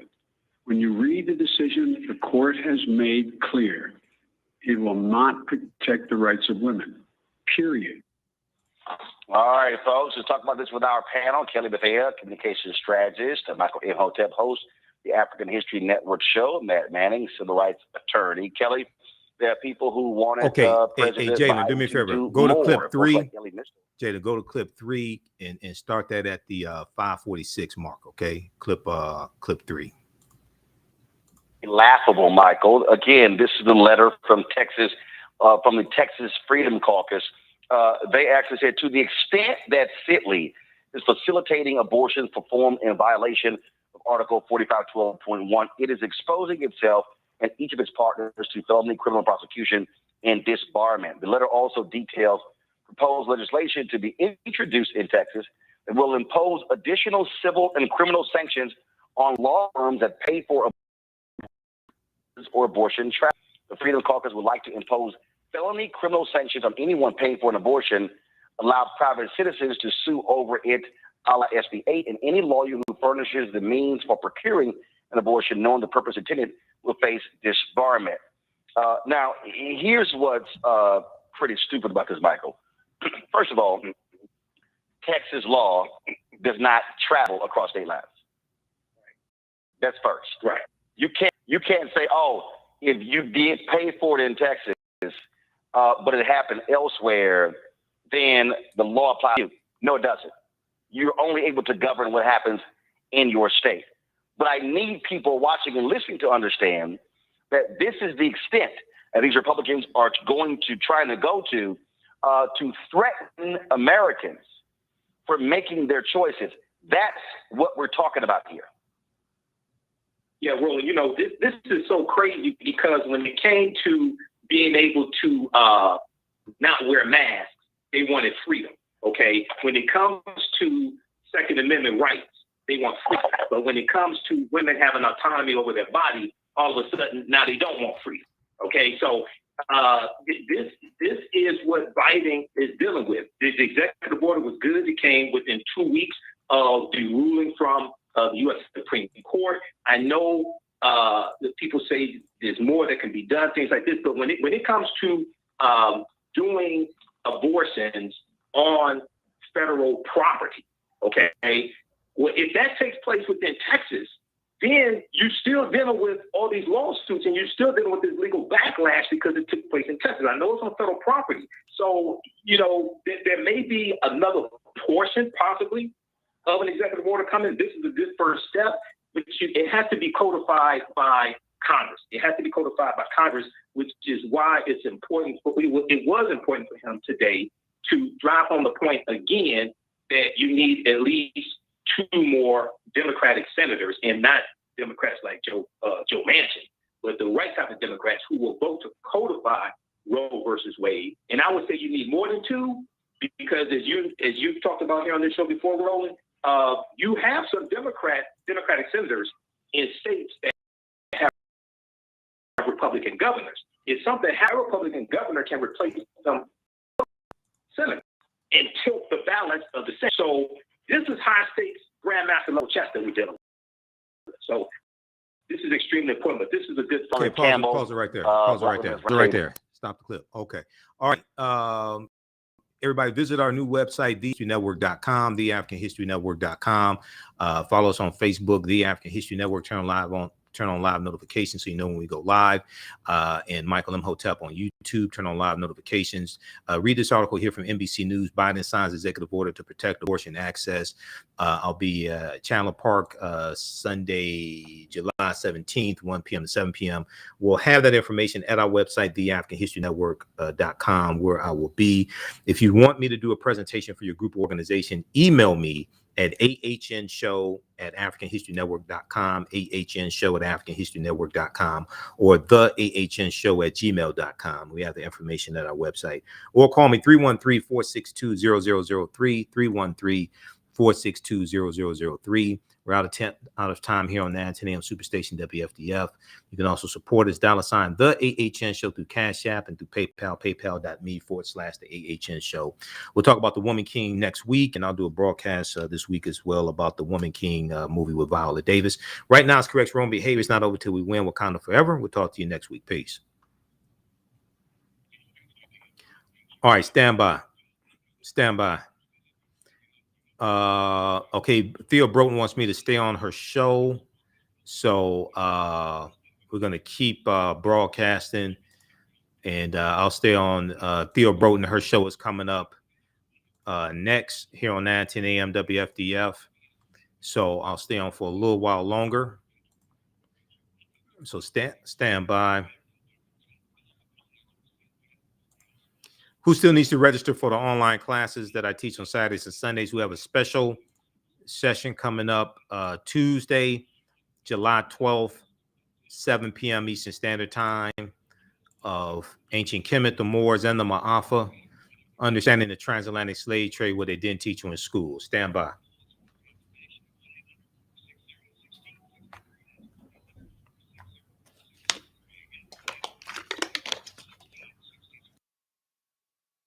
Stand by. Theo's show starts in a couple minutes.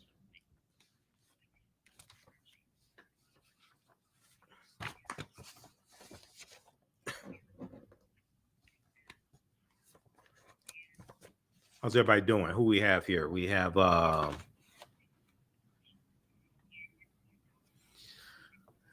Gregory. We have John Ray.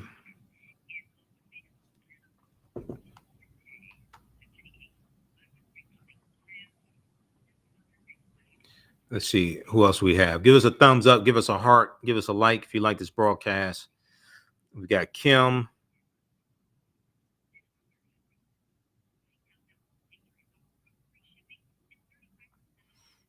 Kim says we need our own party.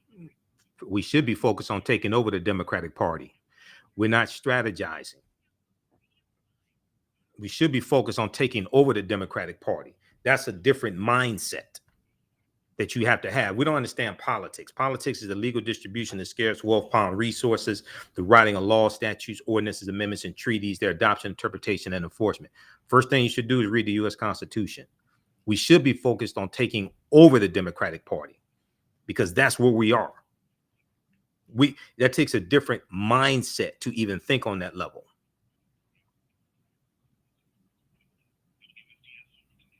Stand by.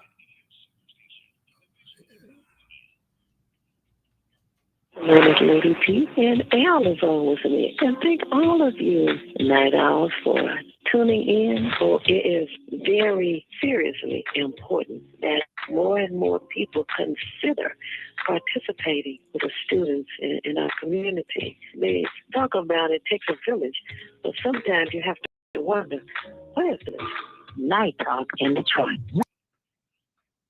Superstation. Any program or those of the producers and or the persons appearing on the program and do not necessarily reflect the views and opinions of 910 AM Superstation or Adele Media. Stand by.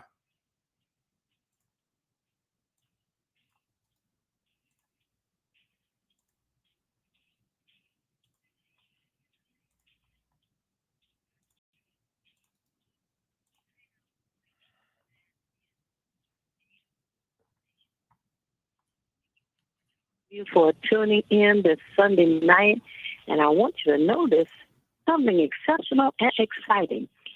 The program that comes on prior to Night Talk in Detroit has a gentleman who works hard. He does an awful lot of research and wants to present to you all that he has gleaned and shared, and it's wonderful. I was tuned in from the time he came on tonight, and I was very much interested and excited about all the information that he was sharing. And Al, are you with me tonight? Hello? Happy Sunday. Okay, Happy you are. Sunday to you. And I am happy with Sunday. you this evening. Well, And happy Sunday to all of the night owls who are with us. that's right. And I want you to know the surprise for this evening is none other than Michael Emmett Till. I wanted him to stay because he had done so much and had so much more to share. Michael, are you with us? Yes, Theo. How you doing, Theo Broughton? I'm with you all here for a little while here. I just finished doing a 2-hour radio show, but the African History Network show. But I'm here for a little while here with you all. Okay, well, for however long it suits you. Yeah. I just know that you did so much research on the information that you were sharing this evening. And if there was anything that was left unsaid or undone, I wanted you to share it this evening. Or if there was something additional that you didn't get to, I wanted you to share it. Because there's a lot of work researching for the programs that come on, and you know, you make it sound easy, and often people talk about how, oh, you don't have to do anything but sit there behind the microwave. It's a lot more than that. They don't do live radio. If they think that's what that is, especially when you do research. You know, my show is not based upon callers calling in. My show, I come with topics already researched. So 2 of my topics I didn't even get a chance to get to tonight. But but yeah, it's different when you do live radio. Yeah. Go ahead. That's exactly what I'm talking about. I know it was something left. What else had you planned to share on the show this evening? Well, I was going to talk some about the movie The Woman King, starring Viola Davis, that comes out September 16th, 2022, September 16th, 2022. And it deals with the African female warriors of Dahomey in West Africa. And it deals with them fighting against the French colonizers in the 19th century. So Dahomey is where present day Benin is. And these female warriors are who the Dora Milaje from the movie Black Panther are actually based upon. These were real female warriors. There were thousands of them. And they existed from the 17th, 18th, and 19th centuries. And, you know, I talked about this a little bit earlier in the week, but I'll do another broadcast later this week dealing with that. But I teach online history classes normally on Saturdays and Sundays. On Saturdays, I teach ancient Kemet, which is one of the regional names for Egypt, ancient Kemet, the Moors, and the Ma'afa, understanding the transatlantic slave trade, what they didn't teach you in school. And in that class, I talk about the what were called the Ahosi, Ahosi, the Ahosi, or the Mino, Mino, who were the African female warriors of Dahomey. Dahomey is where modern day Benin is. And these warriors are who the Dora Milaje in the movie The Black Panther from Marvel. This is who they're based upon. Okay, and Dora Milaje means adored ones. Adored ones. The movie research on that. I've done lectures on that, and this should be a good movie coming out September 16th, and it has a historical context also. September 6th, we need to look forward to that date. And you know, I think about that movie Black Panther and how the fraternities and sororities spent money to buy out theaters around the country so that our young people would have a chance to see it. Those who, you know, perhaps didn't have the money to attend, but they got a chance to see it, and it just built so much pride. Yes. There was such a wonderful turnout for that. I certainly hope the fraternities and sorority members put that same energy out there for this election that's going on August the 2nd. Well, fraternities and sororities are usually engaged in educating people politically, educating especially African Americans politically on the issue and turning out the vote as well. In my fraternity, Phi Beta Sigma Fraternity Incorporated, and involved in nationwide as well as other fraternities and sororities. So they're usually engaged in that. One of the things that we do on the African History Network show is actually deal with the evidence. Proper documentation ends all conversation. So a lot of people ask the question, or they say, things like, you have people saying, well, we're not going to vote in the 2022 midterm elections because we did what we wanted from the 2020 election. We wanted the George Floyd Justice and Policing Act. Well, that bill passed the House of Representatives in March of 2021 by a vote of 220 to 212. The only people that voted for the bill were Democrats. The only people that voted for the George Floyd Justice and Policing Act were Democrats. All the Republicans voted the bill. It was Democrats who wrote the bill. Right. When the bill went to the Senate, it was negotiated in the Senate by Senator Tim Scott, Black Tea Party Republican from South Carolina, and Senator Cory Booker, Democrat from New Jersey, and Representative Karen Bass, Democrat from California. Senator Tim Scott came out and lied in September 2021 and said that the sticking point was defund the police, and the talks broke off. Well, the International Association of Police Chiefs and the Fraternal Order of Police, they put out a joint statement September 25th, 2021, saying that in none of the drafts of the George Floyd Justice and Policing Act was defund the police an issue. They said that they actually agreed and supported with the George Floyd Justice and Policing Act. And as Senator Cory Booker said on CNN, and there's an article from CNN that talks about this, he said the bill does not defund the police, it actually funds the police. FUNDS. He said the George Floyd Justice and Policing Act spends millions more on policing, which it actually does, but it does it in a responsible way. So a lot of these woke W-O-K-E, a lot of these woke people out here don't understand the process. Getting a bill passed in the House of Representatives by a simple majority, and it takes only 218 votes to get a bill passed in the House out of 435 House members. That's only getting to the 50-yard line. You have to have a strategy to get it passed in the Senate. So if you're complaining that you did not get that Democrats or the George Floyd Justice and Policing Act was not passed, what you should be talking about is voting Republicans out of office, because they are the ones who blocked the bill in the Senate. And what this means is that you have to have at least 2 more Democratic senators, and the right type of Democrats, in the Senate, so that you can get around the filibuster and do a carve out to the filibuster to get the George Floyd Justice and Policing Act passed, to get the vote, to get the John Lewis Voting Rights Act passed. The John Lewis Voting Rights Act, that passed the House of Representatives in August of 2021 by a vote of 219 to 211. No Republicans voted for the bill. When the bill came up in the Senate, all 50 Republicans in the Senate voted against the bill, including 16 sitting Senate Republicans who in 2006 voted to reauthorize the Voting Rights Act.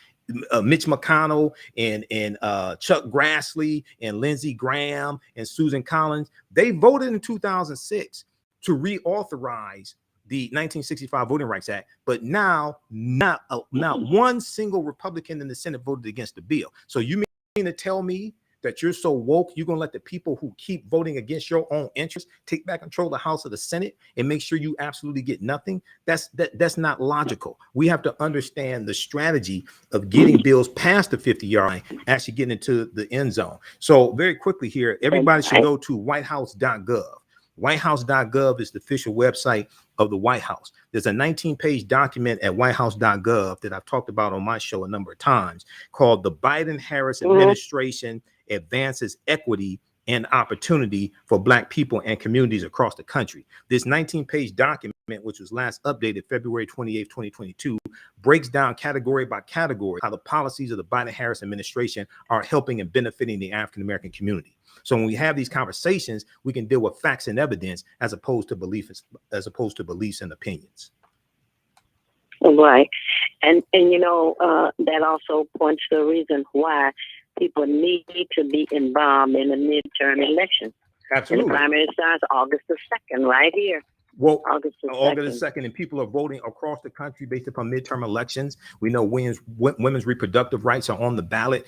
Voting rights are on the ballot. George Floyd Justice and Policing Act are on the ballot. Saving the democracy against the coup plotters and there were 147 Republicans, is about 138 in the House and 9 in the Senate, who voted not to certify the 2020 presidential elections and nullify the votes of 81 million people, including 16.9 million African Americans who voted for Joe Biden and Kamala Harris. Okay, so this is about self-preservation. This is the first midterm election. This is the first midterm election that has happened after an insurrection since the 1866 midterm election, after the Civil War started, after the Civil War ended, for all practical purposes, April 1865. This is the first midterm election since an insurrection took place since 1866. So this is critical, which will determine the trajectory of this country. I agree. I really appreciate that. You have something to add? I can only thank Michael for the research that he's done and how he is delivering this information to us. It is my concern, Michael and Theo, that we get the information out that Michael has just given us to all of Detroiters in some way. Let's make sure that our media gets our people thoroughly informed on what Michael just said, the real story and not the propaganda. When you say our media, what media are you referring to? I'm referring to our syndicated media, Michael, our news programs in the evening. That media, broadcast media. So here's the thing. We have to, and once again, the name of this document, I have it up here on my screen at whitehouse.gov. Whitehouse.gov is one of the most powerful websites you can go to, whitehouse.gov and congress.gov. Whitehouse.gov is the official website of the White House. All the announcements, transcripts of the speeches, all the fact sheets, things like this, dealing with policies from the Biden-Harris administration. We should be reading these and sharing these in our community, on these radio shows, things like this. The Biden-Harris administration advances equity and opportunity for Black people and communities across the country. This was last updated February 28, 2020. It's a 19-page document. We have to push the agenda and initiative to the media. We can't wait on the media to do the right thing, because they showed historically they're not going to do the right thing.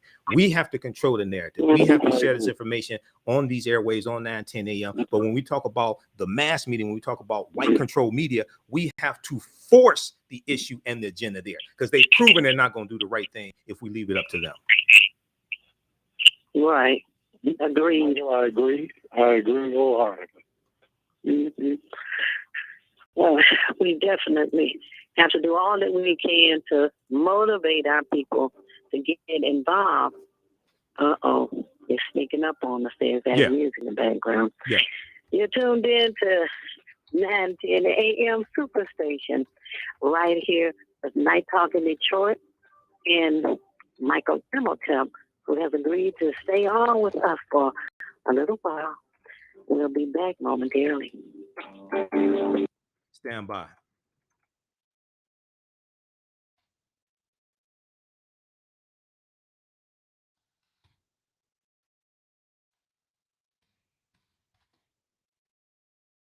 After breaking 4 minutes.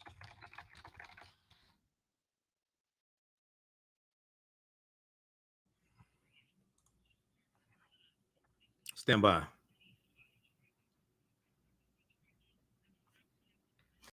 Back from break in 4 minutes. I'll be on maybe one more segment. I'll probably go to the bottom of the hour, and that's it. I got to get out of here because I just did my show for 2 hours. Stand by.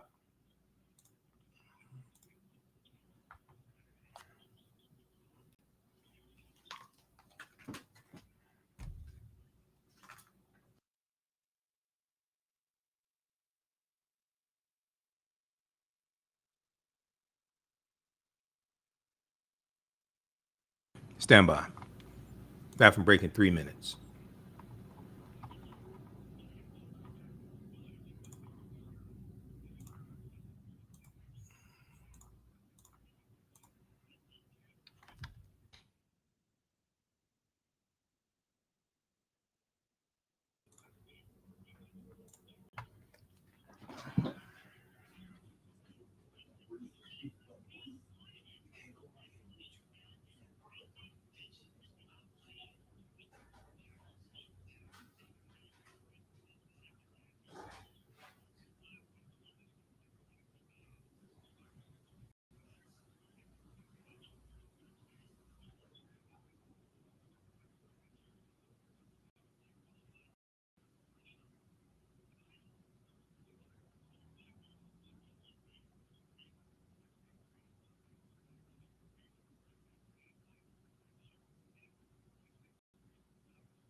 Back from break in 1 minute. Stand by.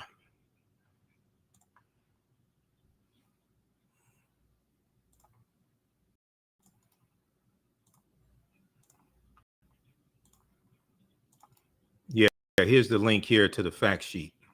All this information is at whitehouse.gov.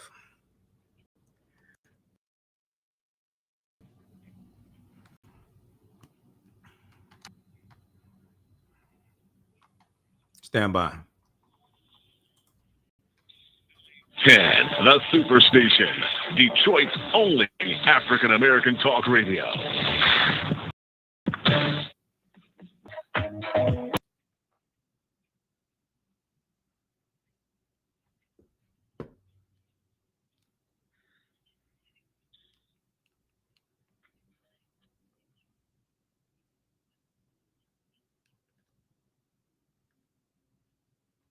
Once again, 313-778-7600.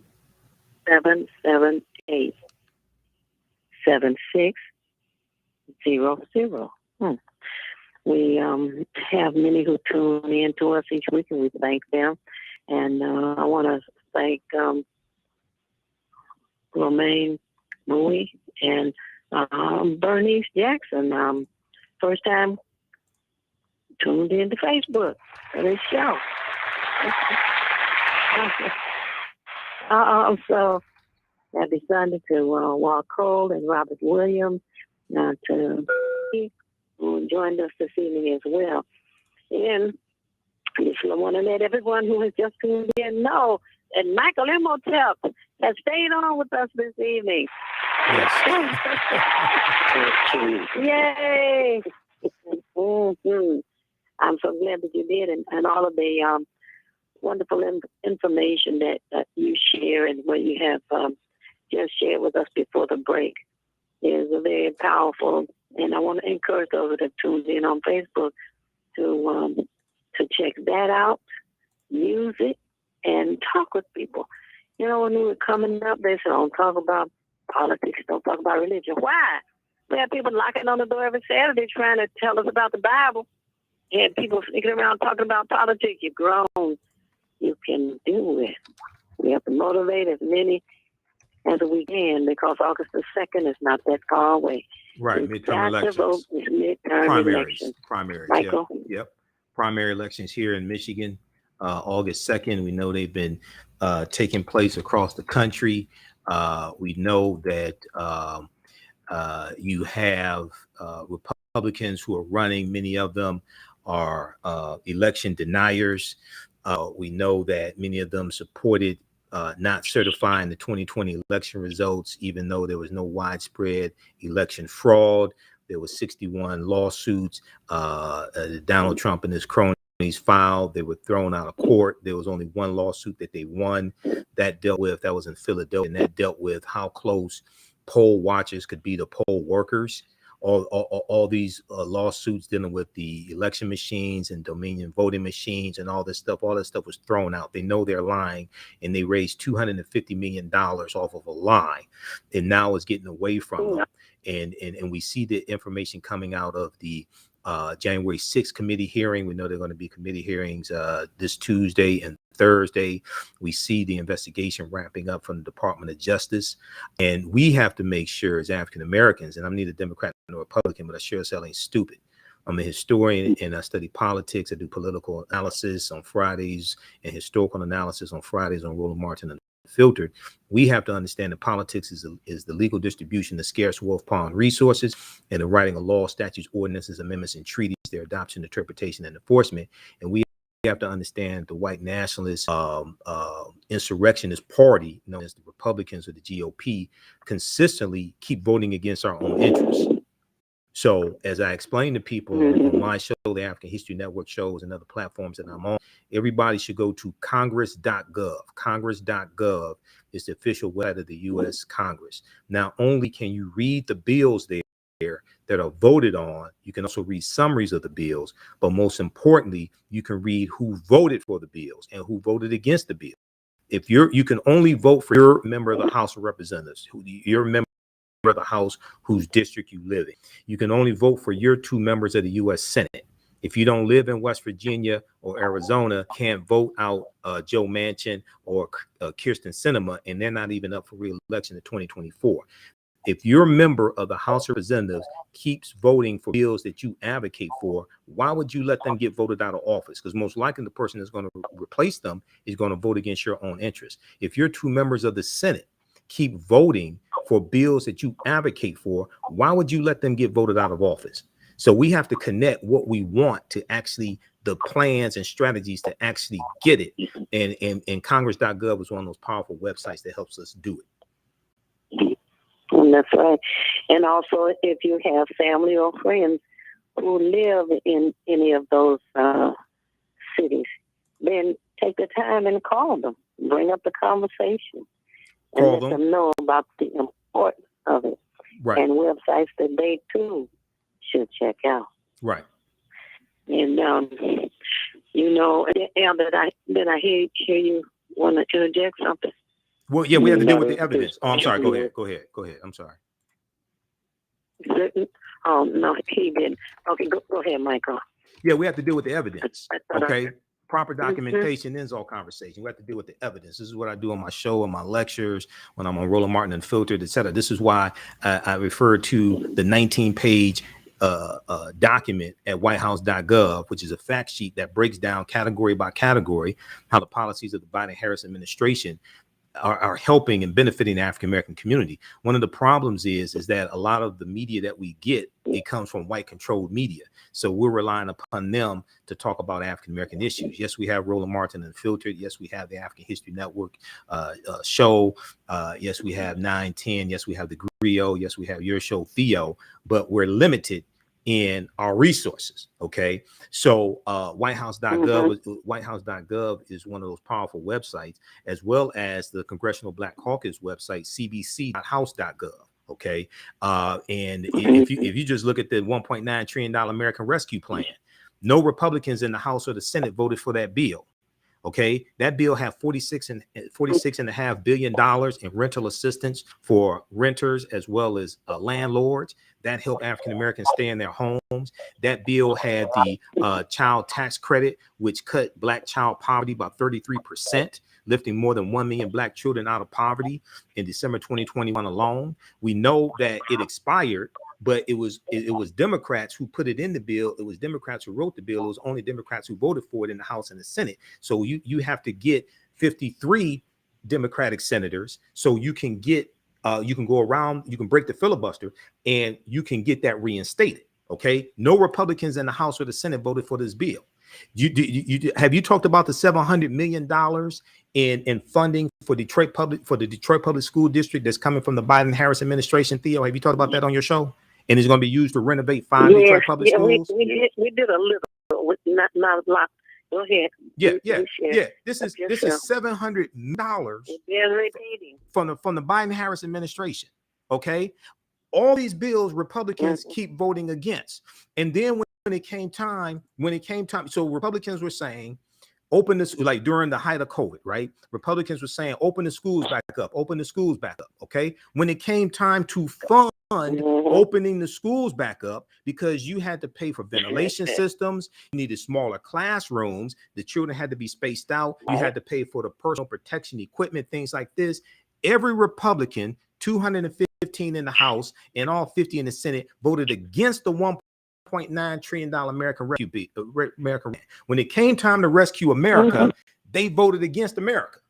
We should vote against them also. Yeah. All right.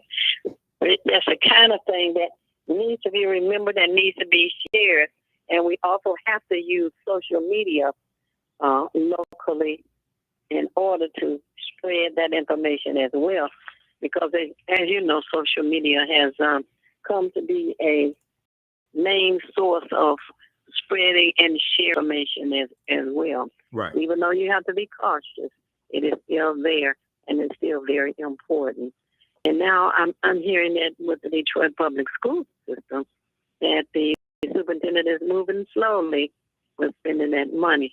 And people need to know that the school board still meets stay year round, even though school is out for the summer. Mm-hmm. Right. We also announced that, you know, and the meetings. And they were looking for community input on how to allocate the funds also. Mm-hmm. Dr. Nikolai Vitti talked about this at WXYZ.com, Channel 7 here in Detroit has information on this. They were looking for community input on how to use the funds as well. Yeah, that's why he's moving slowly with it. And the one that's come, the meeting for this month has not taken place yet. It may be this coming Tuesday. We have to confirm that. They seem to alternate between Martin Luther King High School on the east side and Renaissance High School on the west side. But know this, they do meet every month, and the community members need to attend those meetings. Not only the parents of students, because the education of these children affects all of us, whether we have children in school anymore or not. And they also need to put civics back in the school, not roll it in the social studies, but as an independent class of its own. Right. So yeah, they should put civics back in the school, but at the same time, Theo, we have to have an internal infrastructure that educates African Americans on politics, law, economic empowerment, and history. We have to have an internal infrastructure, so we're not at the mercy and relying upon white people to educate us. I agree. I definitely agree, because we have the school, UM, Michigan State, etc., and the education in those universities is for young white males. Now, people don't want to admit, but that's what goes on. So we have our people attending those colleges as opposed to the black colleges like Howard, etc., Morehouse. They come back with all of the principles that have been put in them at U of M, Michigan State, you know. Right. Very, very quickly, I know we're coming up on the break. Everybody read this article from WXYZ.com. $700 million aims to improve Detroit school buildings. Stuff is falling apart. This is from February 16th, 2022. WXYZ.com, which is Channel 7 here in Detroit. Also, Fox 2 News has an article on this. This is $700 million coming from the Biden-Harris administration to Detroit Public School District. It's going to be used to renovate 5 Detroit public schools that we know of right now. And they're building 3 new ones, they say. But there's the music, and stay tuned, everybody. We'll be back momentarily with Michael Jamal. Stand by, back from break minutes.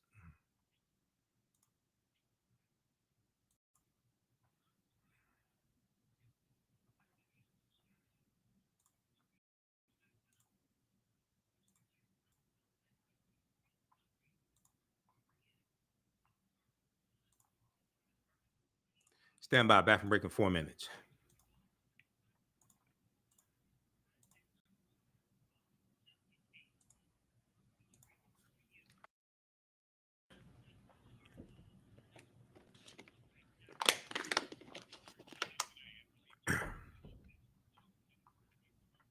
Okay, if you like this type of information, you can support the African History Network, $ the AHN show through Cash App. This helps us keep doing the research, stay on the air, pay the bills, etc. This helps support the African History Network. Also, you can, we have a 72-hour sale going on. You get 30% off of orders of $100 or more on DVD lectures and digital downloads at theafricanhistorynetwork.com. So off my lectures and some other ones here, we have this is at theafricanhistorynetwork.com. Use promo code AHN30 off July. We have orders shipping out this week.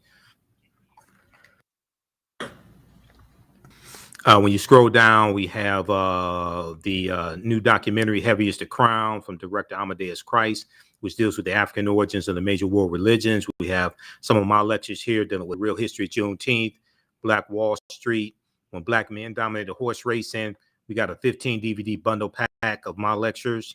That's $100. So it'll be $70 with the 30% off. We got this one here, The Africans Who Were Here Before Columbus, 9 DVD bundle pack. My lecture deal with the film Black Panther. Double lecture I did with Professor Kaba Kamene. Double lecture I did with Dr. Leonard Jeffries. My lecture here, Ancient Africans in America Before Native Americans, Columbus, or Slavery. The Dr. John Henry Clark bundle pack and Dr. Yosef Ben Yakinen bundle packs we have here. The lecture Dr. Francis Cress Wilson did here in Detroit, April 2013. A 6 DVD bundle pack of my lectures, the Black Migration 1619-2019 bundle pack. Okay, so that's $50, and then if it's an order of $100 or more, you get 30% off. So that's a sale that we have going on right now at theafricanhistorynetwork.com, theafricanhistorynetwork.com. Stand by, back from break in 2 minutes. I'm on Theo Broton's show. Her show is on mine. Her show is on after mine on Sundays, AM WFDF. Her show is on 11 p.m. on Sundays. Stand by.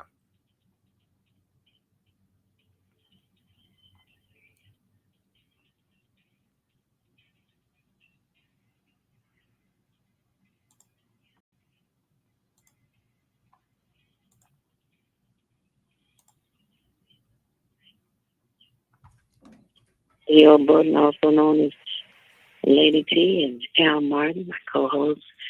And our very, very special guest tonight is Michael Emmett Till. Yes. Really appreciate you staying with us and taking your time out to share.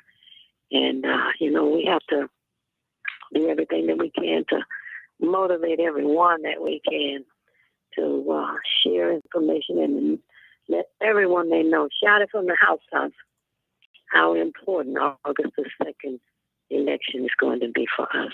Right. We have a couple of people on the line we'll call. Something you wanted to complete before we go to the phone line? You can go ahead. We'll go to the phone lines, and I'll talk about it after we go to the phone lines. Well, Because the other story... Before we do, my one quick question that I would like for the three of us to consider before we go to the phone lines, and that is, Michael and Theo, in our city of Detroit and the politics under which we are currently living, we still have voters, 80% of whom that do not go to the polls and exercise that franchise to vote. What are we going to do? What are the strategies that we can use to get people to turn out in large numbers to vote, to bring about the type of change that this city deserves? Okay, can I answer that? Well, I think, yes, go ahead. Oh, so as one of my teachers says, if you want exercise, go to the gym. You don't vote for exercise. So saying exercise, I know you mean well by this, but I know it's a cliche, so I'm not blaming you. Don't take this the wrong way. But telling our people to exercise, telling our people exercise your right to vote. No, politics is the legal distribution of scarce wealth, power, and resources, and the writing of laws, statutes, ordinances, amendments, and treaties, their adoption, interpretation, and enforcement. Politics impacts every aspect of your life, from the water we drink to the air we breathe to the food we eat to the economy that our Black-owned businesses operate within.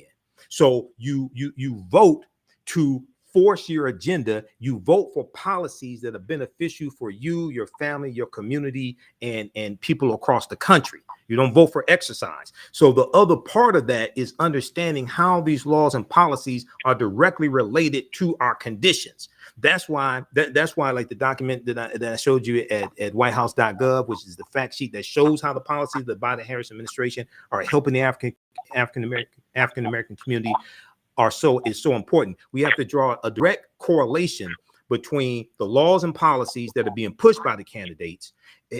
We have to show a direct correlation between that and our conditions and what it is that we want.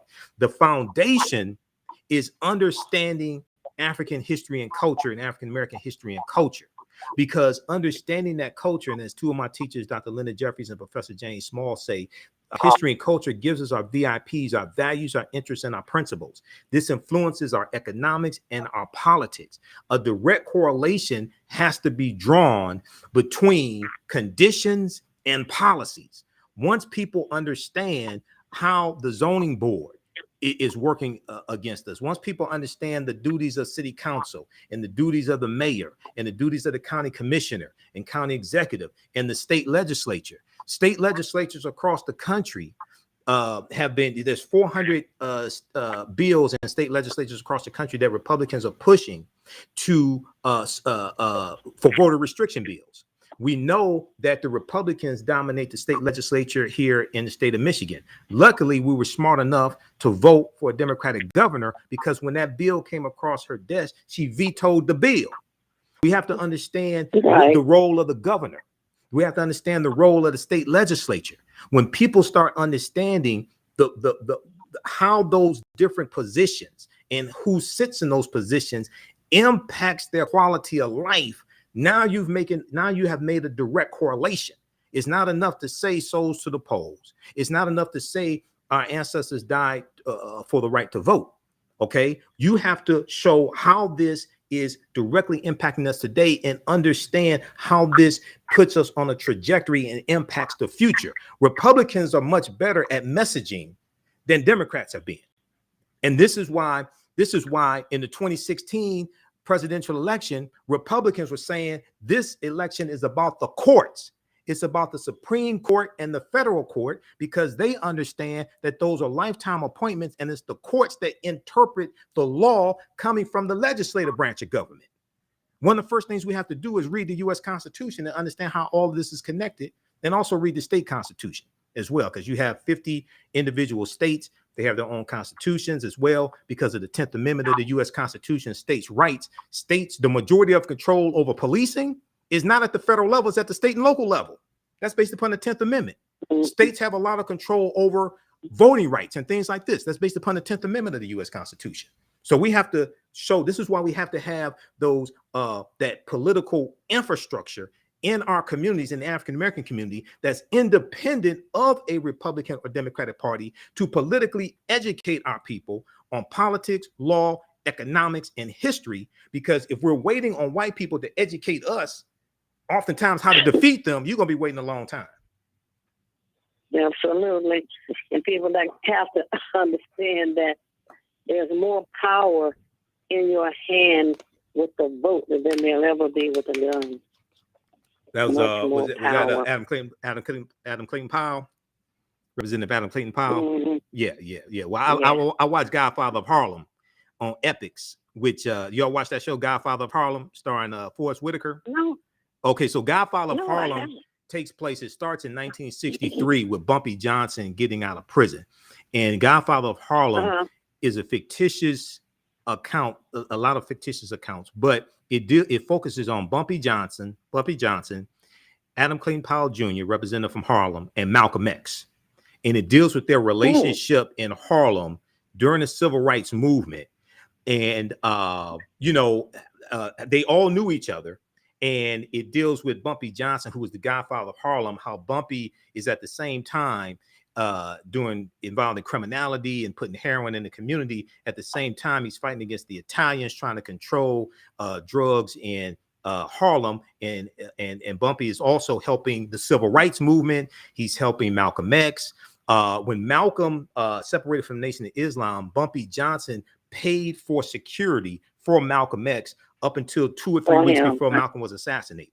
Okay.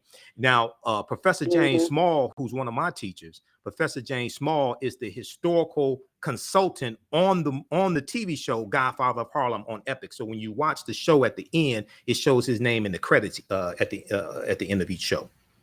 It's a fascinating show. Oh, okay. It's a fascinating show. All right. Now, yes, Bumpy Johnson had something to do with the numbers record. They call so it. Yeah, back in the 30s or so, when you had the Queen. Yeah. So the movie Hoodlum, starring Lawrence Fishburne, dealt with Bumpy Johnson back in the 30s.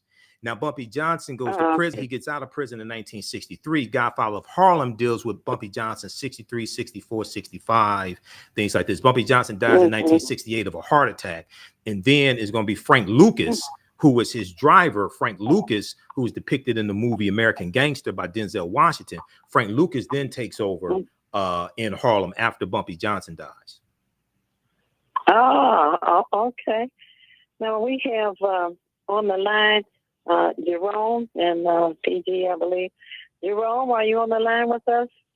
Hello. Yes. Yes, you have a question? Yes, I do. A question and a statement also. You know, and I know he knows the answer. It can't be long. He got to go. And we're up against the break. A mind cannot do or teach what it does not know. Right. I know he knows that. Yeah. My question is concerning two things. It's concerning the state of Michigan, and it's also concerning the United States. Mm-hmm. The one question is with the school board, and I know you would know the language what to use outside of the court. You know, the state of Michigan took over our schools for over 20 years. Mm-hmm. But from what it seems from my research is that nobody at the highest level of government had the accreditation of our history or certification of our history to make decisions on black children.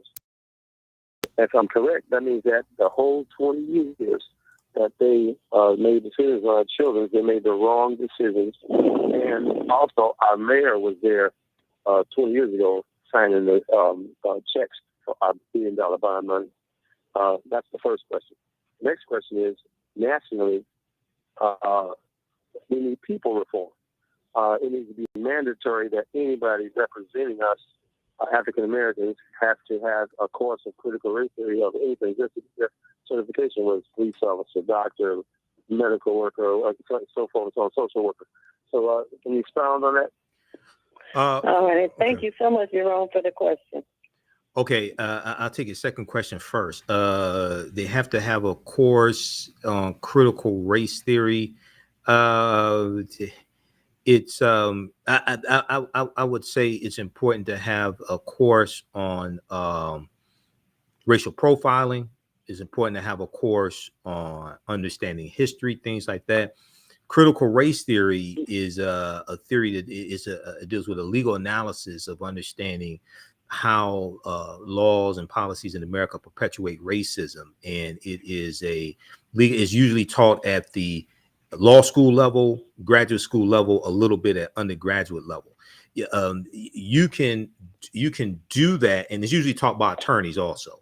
Kimberly Crenshaw is one of the architects of critical race theory, along with Derek Bell, who passed away. So you can do that without really teaching critical race theory, so to speak.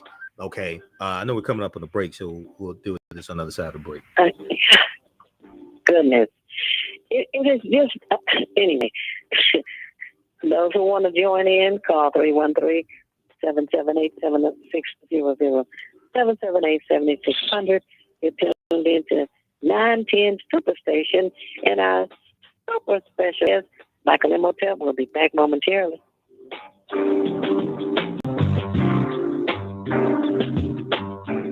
How hot is it? It's hotter than July. Stand by, Experience break the in 4 minutes. evolution of hotter than July on Saturday, July 16th at Soundboard at Motor City Casino Theo's Hotel show is in on downtown only for an Detroit. hour. This is Legendary gonna be my hip-hop last reality segment. TV and film stars I gotta Brad get out of here. headlines this I just did all-female a review 2-hour with radio Detroit's show. own James Brown and Deidre Stand D.S. by. Smith. Tickets available Okay, who we at have watching? We have Ticketmaster.com. Kim, Learn more about Hotter John Than Ray. July at hotterthanjuly.org. Experience the Okay, who evolution still needs of to Hotter register Than for the July online on history Saturday, classes July I teach on 16th, Saturdays and featuring Sundays? Brad. Who still needs to register for the online history classes I teach on Saturdays and Sundays? We're doing a special session on Tuesday, July 12th, 7 p.m. Eastern Standard Time, of ancient Kemet, the Moors, and the Ma'afa, understanding the transatlantic slave trade, what they didn't teach you in school. Okay, and the class is regularly $130, is on sale $60. We do the classes live. All the sessions are archived and recorded.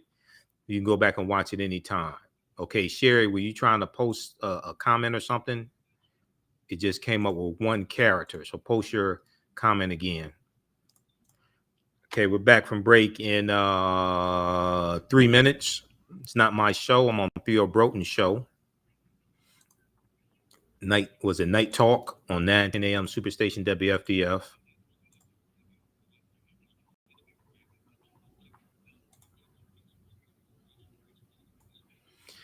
Visit our new website, theafricanhistorynetwork.com, theafricanhistorynetwork.com.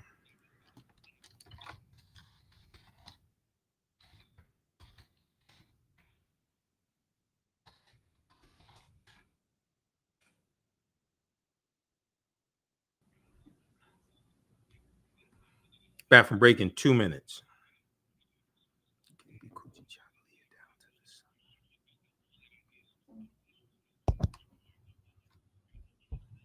Stand by.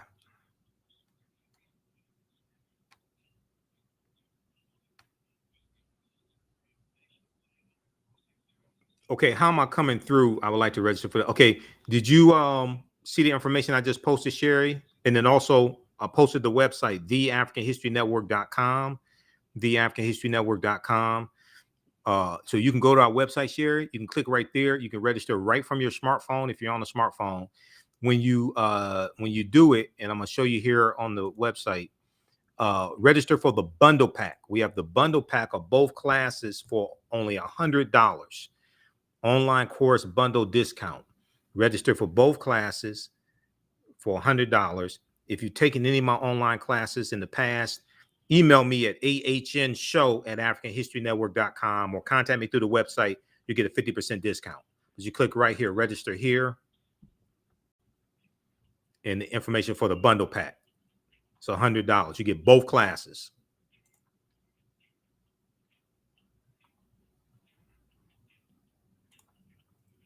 Okay, so this is our new website, theafricanhistorynetwork.com.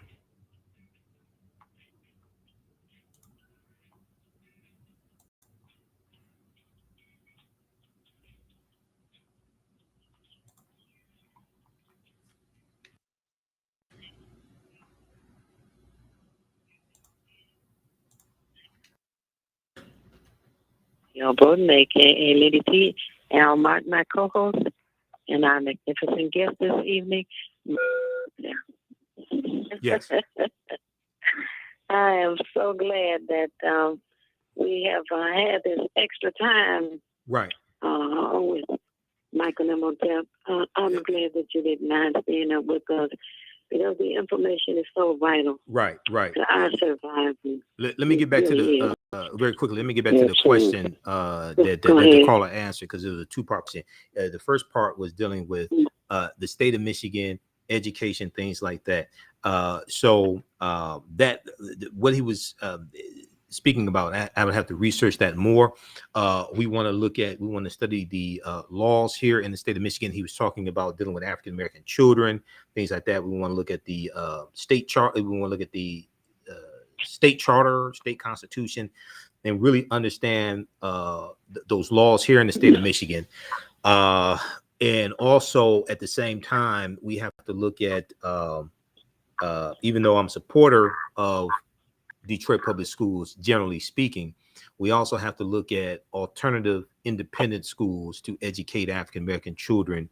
And we have to look at homeschooling networks to augment the education of African American children if they attend a traditional public school.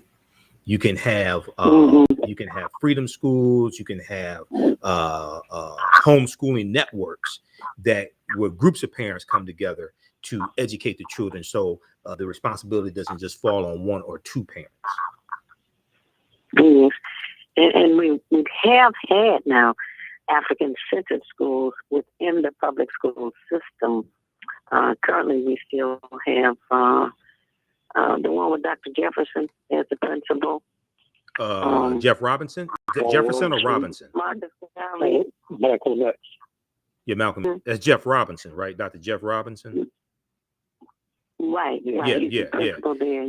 Now, the other thing is, it's important to understand that and I know some of the people, this is not a slight against anybody. I understand they did what they felt that they had to do to stay afloat.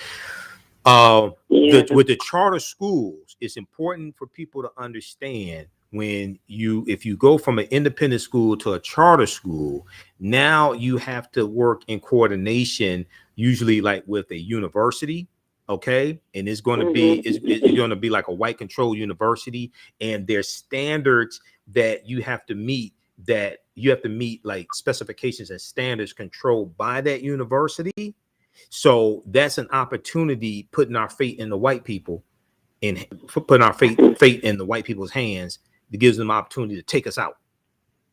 So we have to be cautious about this. This is why the foundation is African history and culture, but it's not just African history and culture, it's also economic empowerment, because we have to take the money that we make from African-American owned businesses and help to finance independent schools and future independent schools so they can stay afloat and not rely and not go the route oftentimes of charter schools, which gives too much control to white people.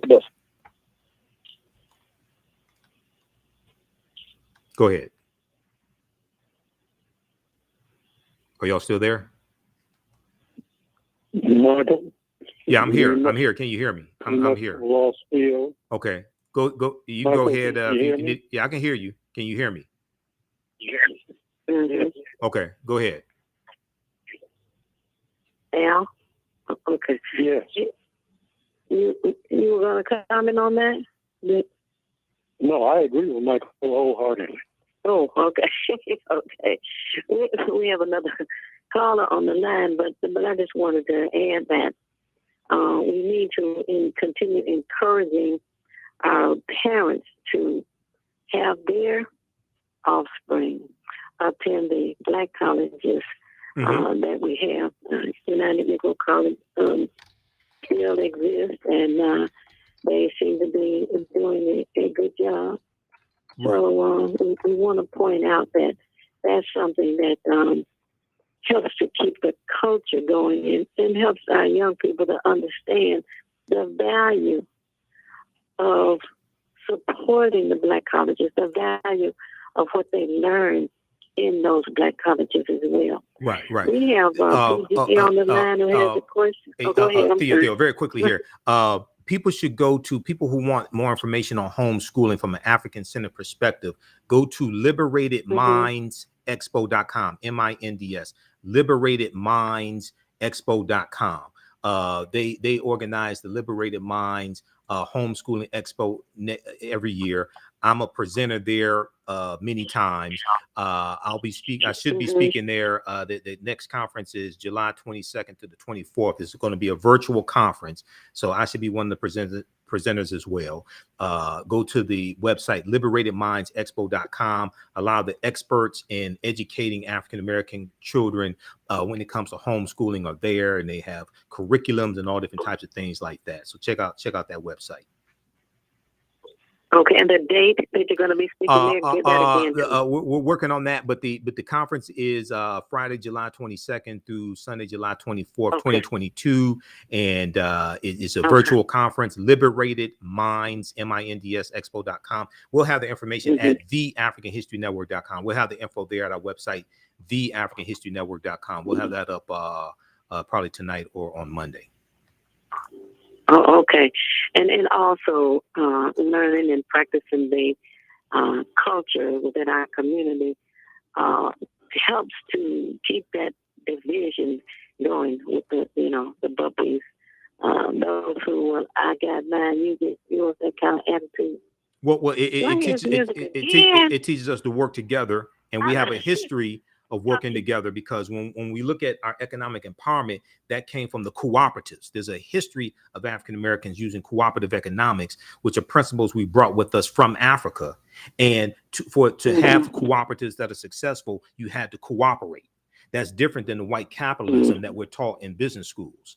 Okay, so my degree is in business administration from Wayne State University, so I know what they taught me. But the cooperatives, and Dr. Jessica Gordon-Nemhard has a book called Collective Courage, which deals with the history of African-American cooperatives and how that was an economic foundation in our communities. I like that collective courage. I'm looking forward to that cooperative grocery store opening up on Euclid and Maliki Kenny and his group, absolutely. Next year. Yes. That's the concept you were mentioning. Well, as soon as we get back from this, I do hear the music, or am I hearing things? Yeah, I hear the music too. It's at the 57. Yeah. Okay. But PG, we are coming to you, but we got to take a commercial break. So those of you who want to join in, now 313-778-7600, and you're tuned in to 9:10 a.m. Superstation with our super guest, Michael Imhotep. Will be back momentarily. Balance of nature. Stand by. Stand by.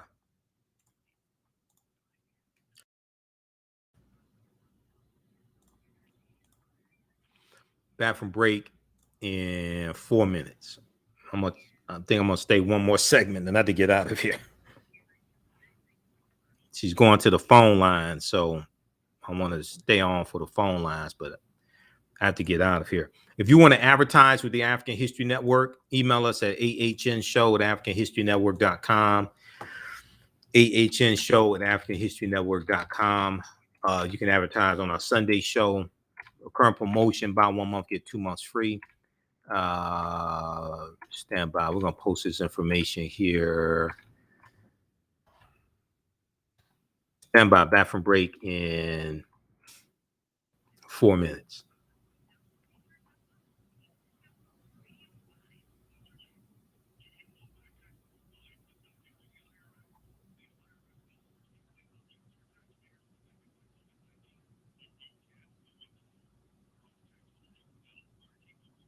Back from break in 3 minutes. Stand by.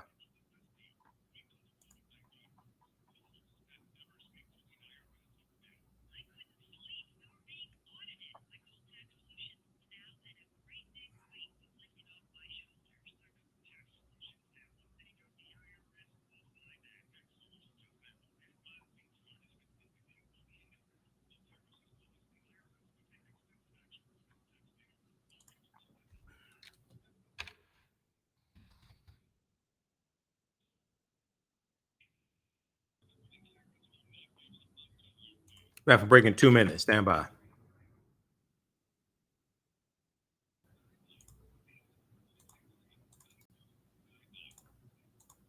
Give us a thumbs up. Give us a like. Give us a heart on this broadcast.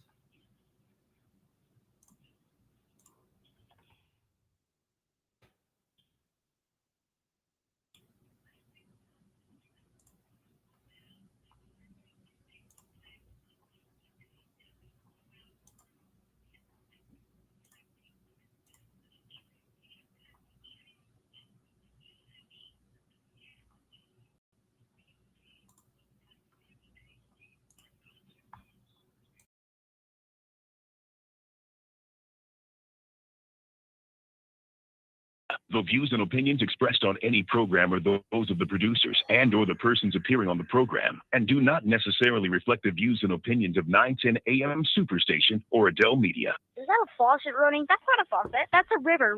Stand by. Okay, who still needs to register for the online history classes I teach on Saturdays and Sundays? We're doing a special session of the classes Tuesday, July 12th, Wednesday, July 13th. We have a bundle pack. You can register for both classes for only $100. That is a basically $360 value because there are going to be some bonus lectures that you'll get from me in digital format that you can watch also. Stand by.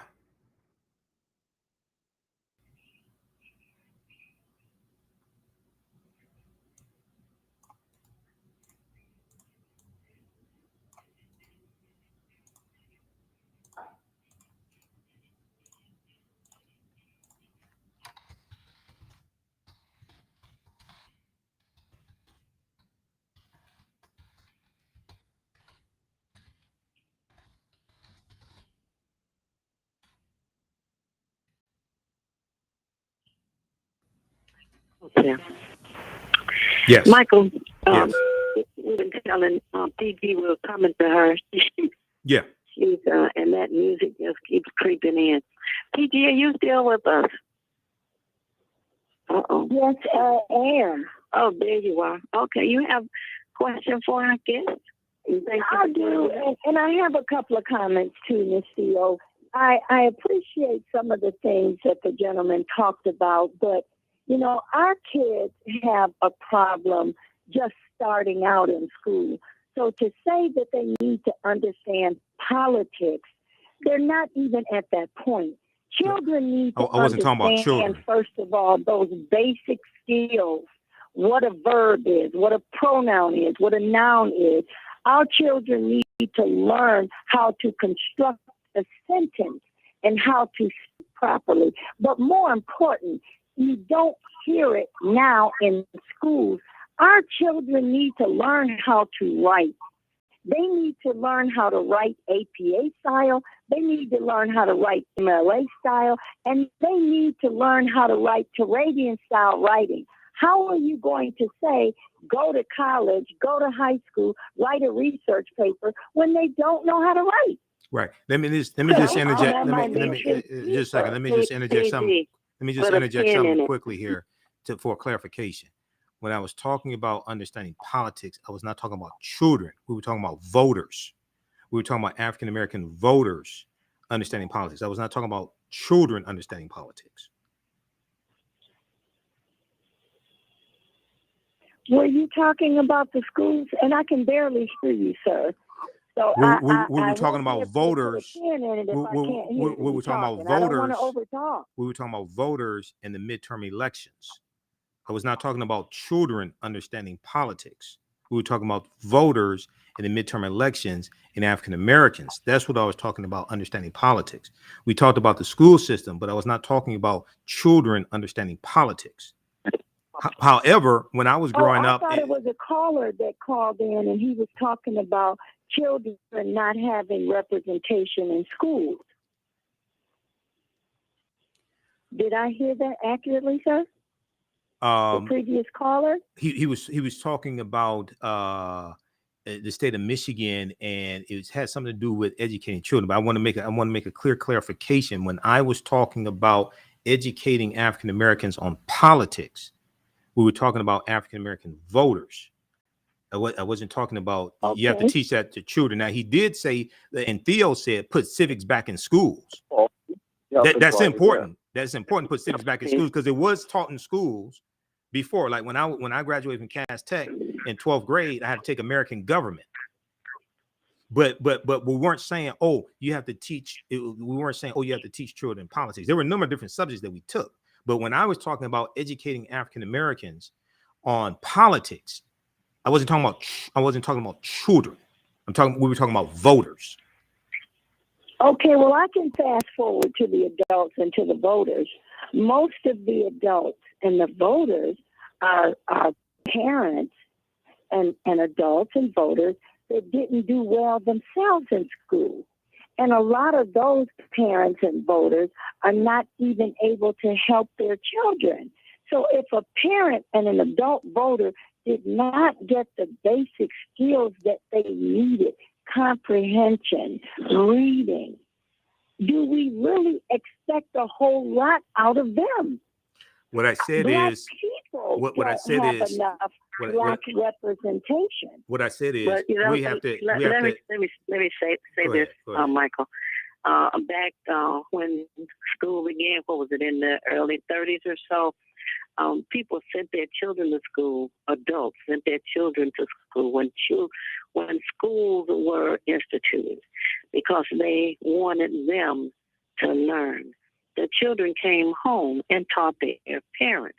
Now, this was going on at the beginning of education. Educational institutes have not always been around. The teachers who believe now help all that they can with the children. And Hood Research, the organization that I founded with Officer Crawford, has adopted a school. We pay people to tutor children.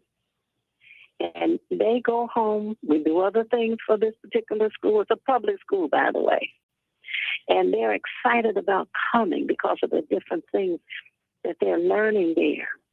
We gave a hayride, old-fashioned, Some children had never been up close and personal to a horse. We had a drone demonstration, which is new and high technology, so they could learn of what's coming in the future and know that that's something that they could be. They could fly drones.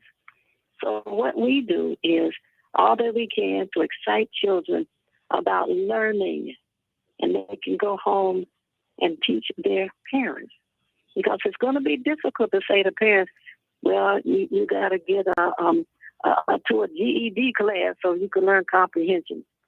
That's very difficult for an adult to admit that they need that. But we're doing what we can where we are to make a difference. Michael, you were going to say something. One of the things that I said is that we have to have an internal infrastructure in the African American community that educates our people on these issues, educates our people on politics. Yes, some of them may not understand it now. It doesn't mean they can't learn it. It has to be taught to them. Right. And I said, if we're relying upon a political party, either a Democratic or Republican party, if we're relying largely on white people to teach us about politics, we're going to be waiting a long time. We have to have an internal infrastructure to teach this to our people. Mm-hmm. And one of the panelists that we have on with us on Sunday is Big Mike. He's on from New Jersey. He has his own radio program in New Jersey. He teaches politics as well to the community. I'm glad you joined us, Big Mike. Hey, good evening. Or good morning. Whatever it is right now. I don't know. Okay. All right. PG, you had another question? Yeah, I think what we're still not addressing the issue of trust. Black people want to vote for someone that looks like them, just like students want Black teachers that look like them.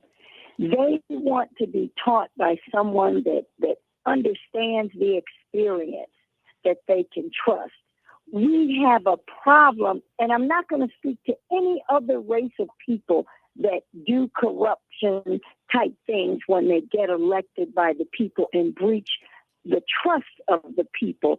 I'm talking about the Black officials. We talk about representation. Once we get representation, it takes nothing but a minute for one of our leaders to get corrupt. So the question that I think we need to be asking is, why are our leaders begging for the vote, asking for the confidence of the voters, get there, get access to capital and elected officials higher than them, the White House, and in a minute, they get corrupt? Where does the corruption start and lie, and how do we get our Black officials to stop selling us out? Well, maybe you need to run for office as opposed to waiting for somebody to be presented to us. You know that you are trustworthy. You may know others who are trustworthy, and it would be important to start there, as opposed to waiting for somebody to come on the horizon who may or may not be someone that we don't even know. Ms. Theo, we're not treating our vote like an Oscar. We're not. Right. That's what we've been talking about this evening. The value in our hand is our vote, not the gun. Yep. Anyway. We have Joe online has a question as well.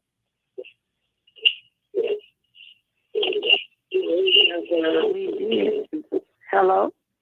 We lost Joe, Theo. Oh, okay. Theo, can I add something to the young lady's point?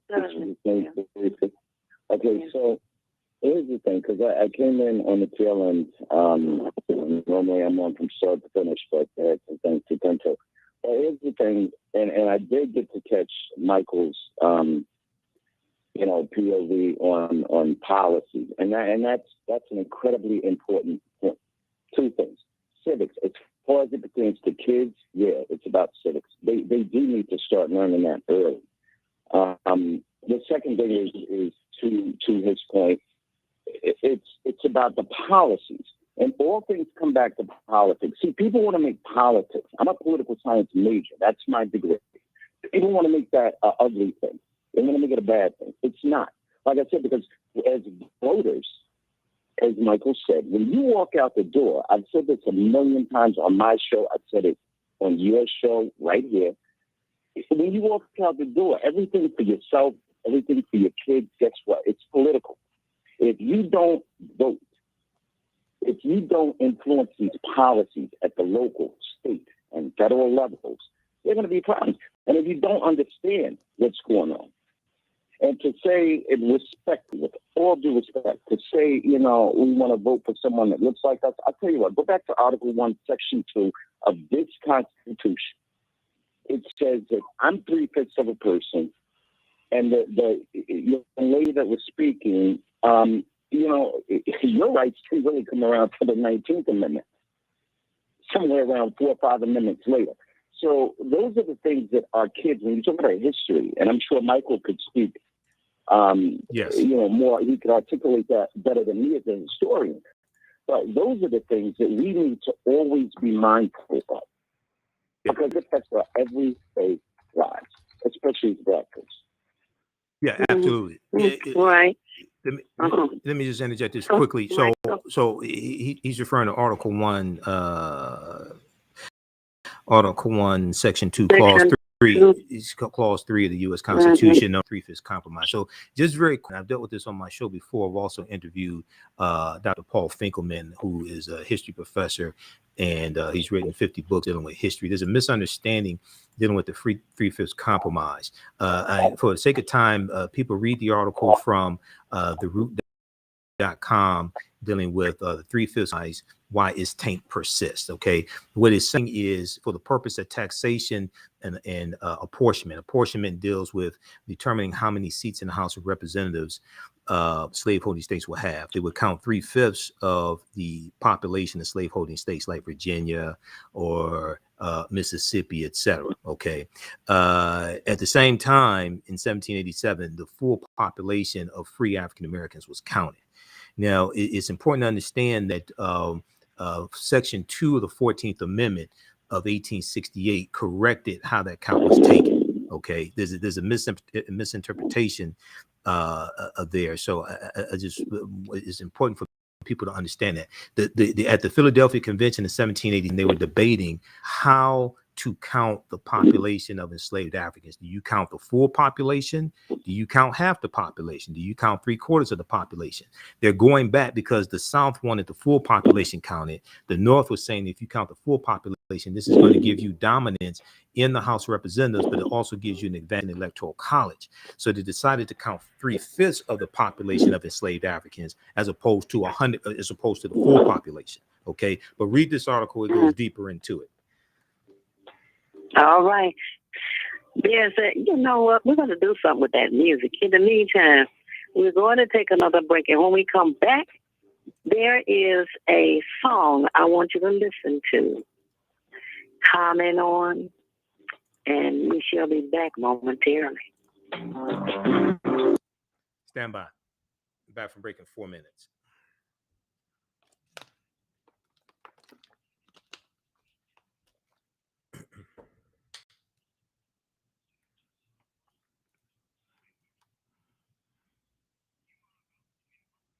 Back from break in 4 minutes. Stand by.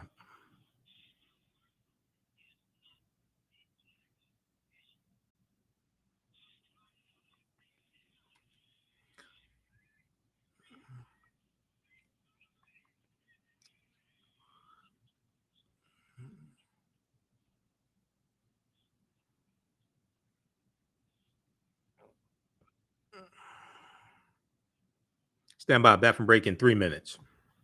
Share this broadcast on your social media platforms. Invite your friends to tune in also. Who still needs to register for the history classes I teach on Saturdays and Sundays? Give us a thumbs up, give us a heart, give us a like. If you like this broadcast, I'll be teaching classes Tuesday and Wednesday, doing special sessions of ancient Kemet, the Moors, and the Ma'afa, understanding the transatlantic slave trade, what they didn't teach you in school. So we're doing a special session on Tuesday.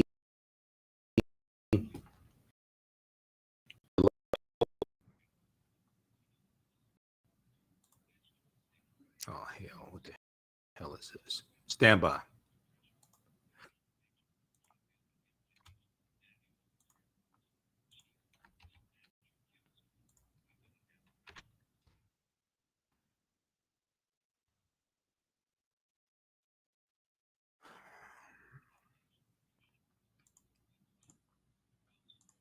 So visit our website, theafricanhistorynetwork.com.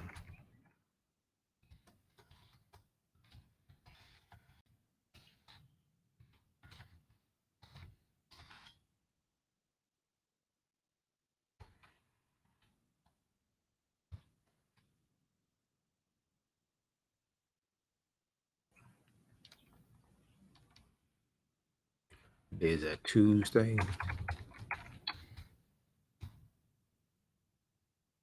From breaking 2 minutes.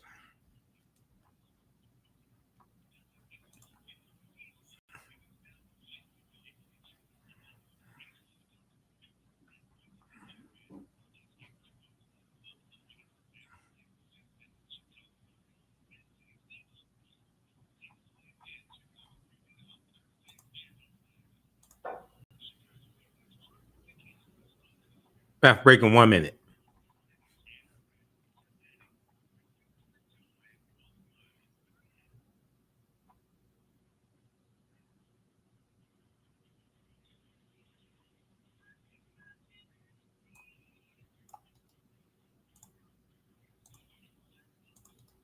Stand by.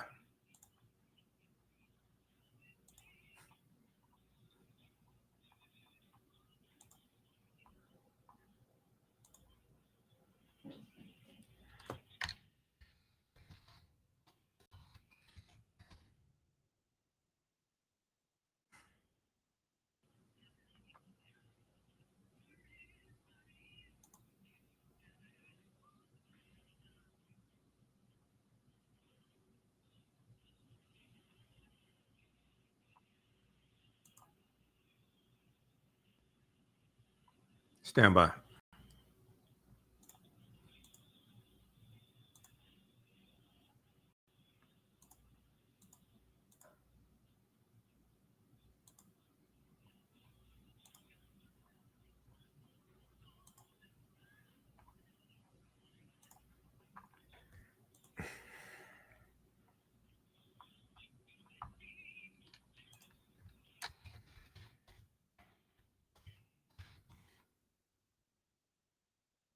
That's Don Henley, Dirty Laundry, 1982.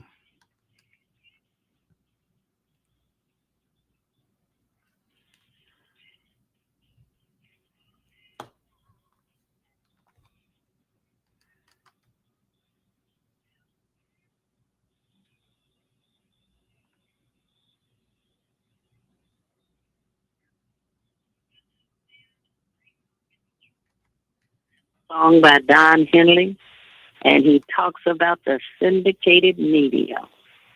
And I don't call it main because it should not be, the syndicated media should not be the place where you get your main information, as people call it. And that song just lays out an excellent description of the syndicated media, which would be Channel 2, 4, 7, News, Free Press, etc. Anyway, Michael, I think that just points out why we need to have our children educated in our culture by our people, and to help them understand about the Kwanzaa Right. principles. Right. cooperative economics. Right. And I told people once, Alan and I talked about it on a show here, Kwanzaa doesn't start until December the 26th. And school is out for the holidays, right? So the students don't get as much information on Kwanzaa or participate in Kwanzaa the way they would if they were in school, unlike the time when other, days are explained and celebrated. So we have to do all that we can to make sure that they learn the principles of Kwanzaa. Well, you can have pre-Kwanzaa celebrations. Mm-hmm. Yeah, you can have pre-Kwanzaa celebrations before they leave to go on Christmas vacation, number one. Number two, the reason why Kwanzaa starts on December 26th, the day after Christmas, and goes until January 1st, which goes into the new year, is so we take those 7 principles other than Nguzo Saba into the new year and practice them 365 days out of the year as opposed to just 7 days out of the year. Okay, so when they come back from school, when they come back from vacation, you can have a revisiting of those 7 principles to reinforce them, but it's important to practice them throughout the year. Yes, agreed. We have Dave on the line. Dave, you with us? You have a question for our guest? Yes, thank you for taking my call. It was good to hear that John Healy, Dirty Laundry, again, I hadn't heard in a while. My question is for Michael. Mm-hmm. Michael, I'm very concerned about the leadership in the U.S. Senate. Everything that we're trying to do in terms of voting rights hinges on that voting rights bill, and everything they're trying to undo, they do because we don't have the voting rights bill. If the Senate leadership, and I'm talking about Schumer directly, if they're unable or unwilling to make a move on their voting rights bill, it almost seems like, I hate to say this, but it almost seems like they're willing to give up and allow the Republicans to take over, because they leave it like it is without the voting rights, without those voting rights provisions, the Republicans will straight up steal the election, period. What do you think about that? Still which election? Still which election? Still the upcoming election, the congressional elections coming up. There's still election if we don't come out and vote. The Senate is critical. Okay, you are important. Voting is a process. Voting ain't a stop and start. You don't vote one election and then everything's over with. That's the mistake that people made with Roe versus Wade. Well, slow down, Dave. You asked me a question. Dave, you asked me a question. You asked me a question. Slow down. That's the mistake that people made with Roe versus Wade, and Republicans have been fighting to overturn Roe versus Wade going back to 1973, and it escalated in 1980 with the creation of the religious right coming from Paul Weyrich and Jerry Falwell. Yeah, I know Dave, you asked me a question. You're not the only one listening to the show. You asked me a question. Voting is a process. So in the 2022 midterm elections, you can take out Senate seats and flip them to Democrats, like in Philadelphia. You have other Senate seats that are up, because only a third of the Senate seats are up in the Senate. If you get to at least 53 Democratic senators, you can nullify the votes of Manchin and Sinema so that you can do a carve out to the filibuster to get the Voting Rights Act passed. You're not going to be able to get a Voting Rights Act bill passed in the Senate now. One, you don't have the votes. Joe Manchin, even with his Freedom to Vote Act, could not get any Republicans to vote for the bill. All the Democrats supported the bill. Manchin and Sinema voted for the bill, but you need 60 votes in the bill to break the filibuster. You don't have the votes. So what do you have to do? You have to vote more right-thinking Democrats into the Senate so that you can get to at least 53, I would say more than 53, 54, 55 Democratic senators or independent senators, so you can break the filibuster. And then you can get, because these bills pass the House, but they're not passing the Senate. That's what has to happen. Schumer is limited in Schumer is limited in what he can do because you don't have the votes in the Senate for Democrats. There's only 50 Democratic senators. You don't have the votes. So what do you have to do? You have to vote more right-thinking Democrats into the Senate in the 2022 midterm elections. Okay, so to raise the debt ceiling, they had the same amount of votes. To pass the defense spending bill, they had the same amount of votes. And if you pay attention, and I dealt with the debt ceiling. I dealt with the debt ceiling on my show. Dave, slow down.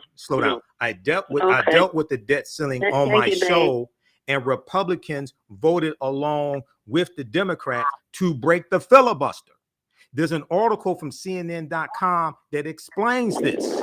We can't just deal with headlines. You have to understand that Republicans voted along with Democrats to get to 60 votes to allow the Democrats to raise the debt ceiling, because then in the midterm elections, Republicans wanted to blame the Democrats for raising the debt ceiling.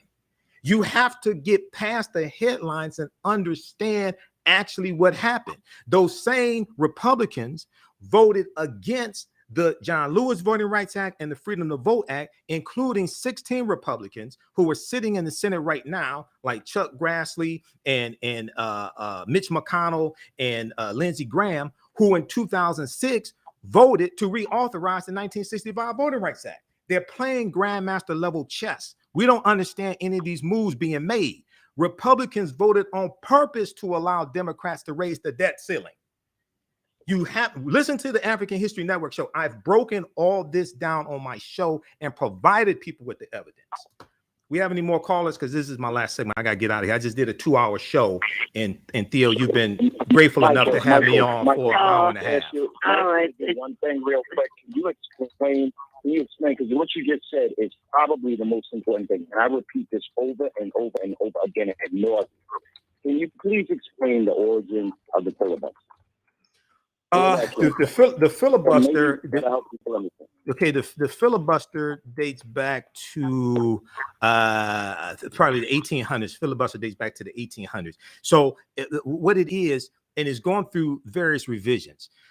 The current version of it is, for most bills, you have to get 60 votes in the Senate. There are 100 senators. You have to get 60 votes in the Senate to get a bill passed, unless it is dealing with judges, because Mitch McConnell changed it when Republicans took back control of the Senate. I think it was in 2014. They changed the rules of the Senate. People have to understand the rules of the Senate are totally different than the rules of the House of Representatives.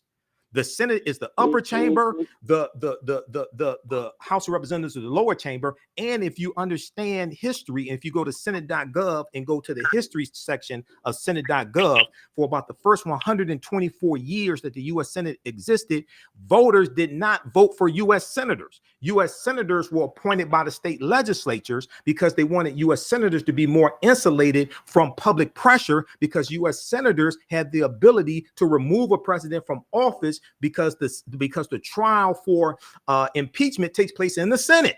So you have to understand the structure of the Senate. Now, what you have now and over the past few years has been abuse of the filibuster. It used to be that you had to have a talking, standing filibuster, like Mr. Smith Goes to Washington with exactly like with Jimmy Stewart, right?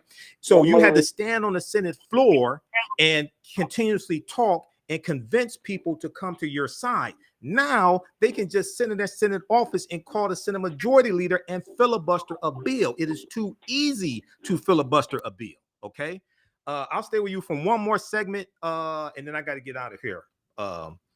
Theo.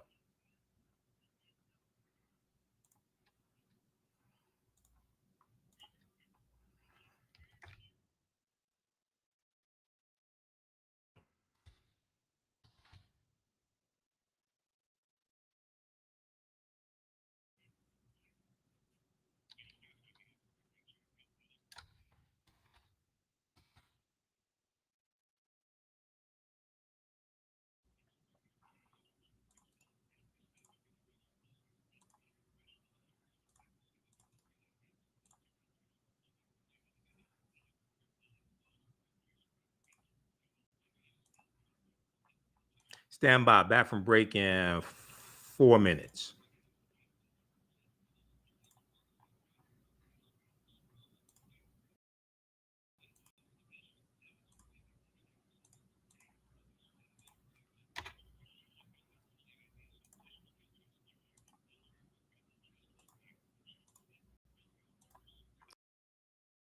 This is what I was talking about. I dealt with a number of times and went through and broke this down.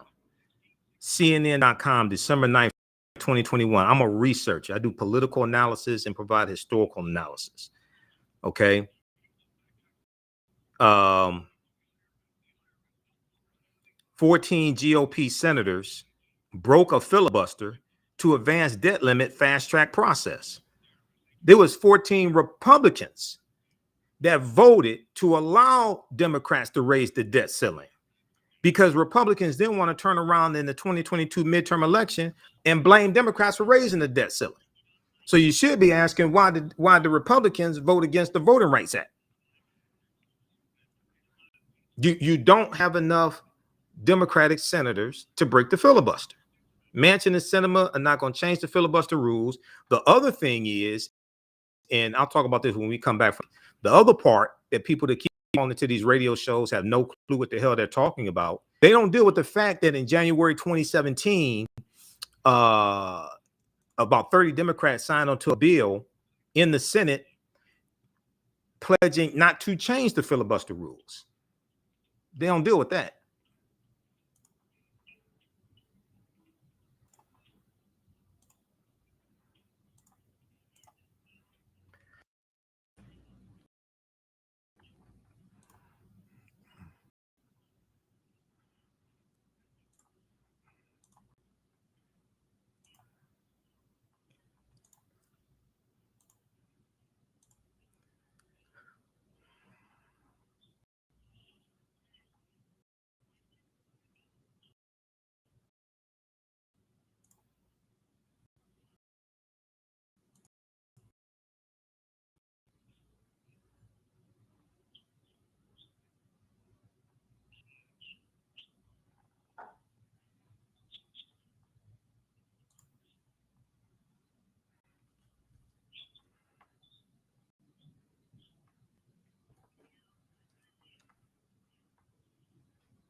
Anyway, she said the black elected officials are so corrupt. There is no other more corrupt person in the world than that European white man, biggest murderer, rapist in the whole wide world. So if the black elected official is corrupt, guess where they got it from? It's their system. You will never win in their system. I don't care if it's 100% Democrat and you got some white up in there, it ain't gonna win. You're not gonna win if it's 100% black Democrat and with a Christian mindset. You is not going to win. So, okay. So we need to have a Muslim mindset because Fidel said so, right? What I didn't say that. You said that. I said what I just said, and you ignored it. I didn't say that. You put words in my mouth. You always your people. I ain't criticizing. That's a fact. 2 + 2 is 4. That's a fact. So you didn't know. She sit here and said earlier that one of you guys said that the young generation can come home and teach their parents. See what'll happen right there? Your parents will ignore you. The older generation cannot admit when they wrong. You are obsessed. Thank you for calling in, Fidel. Thank you. Hey Theo, very quickly, let me go back to the comment I was making before the break because I want to deal with some facts and evidence. It's important for our people to understand this. I've dealt with this on the African History Network show. December 9th, 2021, CNN.com had an article, 14 GOP senators broke a filibuster to advance debt limit fast track process. This goes back to what I was saying before the break. why Democrats were able to break the filibuster and raise the debt ceiling, because 14 Republicans in the Senate voted to allow them to do this, because they then want to turn around in the 2022 midterm election and blame Democrats for raising the debt ceiling. The article says the Senate voted on Thursday to advance a bill to create a fast-track process allowing Democrats to raise the federal debt limit, a crucial next step as lawmakers race the clock to avert a catastrophic debt fault. To get there, the plan's orders needed to break a GOP filibuster, which required 60 votes to succeed. The vote tally was 64 to 36, meaning 16 Senate Republicans voted 16 Senate Republicans crossed the aisle to vote with Democrats, who control only 50 seats in the chamber. These are so they break down the 14 Senate Republicans who crossed the aisle to allow Democrats to break the filibuster. Okay, the Republicans did this strategically because then they want to blame Democrats in the 2022 midterm elections for raising the debt ceiling. Okay, so now, secondly, here's what people understand about the filibuster. There's an article that I cite oftentimes on the African History Network show, which is on Sundays, 9 p.m. to 11 p.m. Eastern Standard Time here on 910 a.m. Superstation WFDF. This is from the Washington Post. It's an opinion piece, but there's a lot of accurate information in it. It's from Mark Tyson, Tyson. He's a Republican. I don't agree with everything in here, but everybody needs to read this. I'm getting feedback. I don't know why. I'm getting feedback. Democrats have vigorously used the filibuster. It's pathetic they won't pledge to protect it. This goes through and breaks down, number one, in 2017, when Donald Trump was president, Democrats were in the minority. 61 senators, including 30 Democrats, signed a letter promising to preserve the right of the Senate minority to delay or block legislation. They signed on a letter to preserve the filibuster. This included 30 Democrats. It then goes on to talk about how Democrats used the filibuster numerous times during the Trump administration to block harmful bills that Republicans were trying to pass. This is why senators like Cory Booker, senators like John Tester of Montana, senators like Maggie Hassan of New Hampshire were leery about changing the filibuster because they knew they used it numerous times during the Trump administration to block harmful bills. Go ahead. Big Mike, you have something to ask? No, I just think I think it's important that what he just explained, and this is the issue. People don't understand the origins. The Electoral College, the filibuster, runoff elections. Okay? All of the origins have never served us well. I'm talking about people that look like you and I. Okay? And that's where the historical part comes in, and that's why I asked Michael to explain that. Because I understand the political impact. I understand the impact that it has on us as a society, but we don't really understand the origins. Like you said, it used to be just okay as long as you could stand there and talk and run off the talking filibuster, right? Talking about silly stuff, it's okay. No, that's not the way it works. That's not important anymore. You don't have to do that. And now they're so over. They are so over the top right now.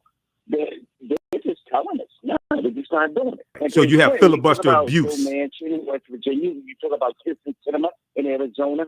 I mean, they're Republicans. Come on. So, there is no majority, and that's where people are misled. Everyone thinks, okay, well, how are these things not passing? We have a majority. No, you don't. That's why it's important to understand the political system and how it works. Well, you have a 50-50 slim majority, and that when it comes to judges, Manchin and Sinema, they voted for most of the judges for Biden's nominations. Biden got more federal judges confirmed in this first year than previous history. They voted for Judge Ketanji Brown Jackson when it came to the $1.9 trillion American Rescue Plan. Manchin and Sinema voted for that. When it comes to other bills like changing the filibuster, they voted against that. When it came to Build Back Better, Manchin pulled out a Build Back Better, but it's important for people to understand what happened. You had in the House of Representatives, Build Back Better passed the House of Representatives, but some of the progressives at the last minute, before they voted for it, they put back into it extended child tax credit, and they put back into it. It was one other bill, that one other portion of it that Manchin said he would not vote for. Okay, the progressives meant well in the House. They put it back in the bill after Manchin said he wouldn't vote for it. They passed it in the House, then went to the Senate, and sure enough, Manchin pulled out the deal because he already said he wasn't going to vote for that. What they should have done was taken Manchin said he would vote for a $1.7 trillion bill. But they should have taken him at his word, left those two things out, passed Build Back Better, get it signed into law, then come back later and run it as a separate bill. Because what Manchin said was, Build Back Better was going through what's known as the Senate reconciliation process. And in the Senate reconciliation process, you just need a simple majority. It doesn't have to, it's a different process, okay? And he said he was against extending the child tax credit through the budget reconciliation process, okay? So this is the progressives in the House meant well, but they screwed this up. Okay, so this is what we have to understand. I know you said this in your last segment. I know you've been on for a long time, but I wish we could talk some more, because what I want to talk to you about is just that. What are we doing? Are we going too far left? Because I agree with you. I agree with everything you just said, and I talk about that a lot. Right. You know, let's take what we can. Let's not go too far. So exactly. I'm curious to get so here, okay, I'll stay on for one more segment because we try to do too much.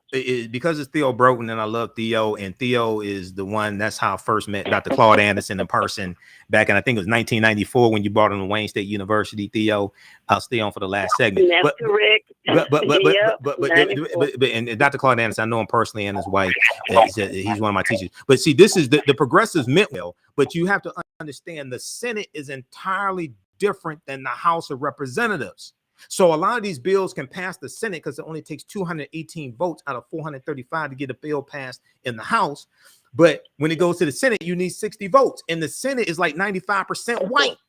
Okay, there's only 59 members of the Congressional Black Caucus. 57 are in the House.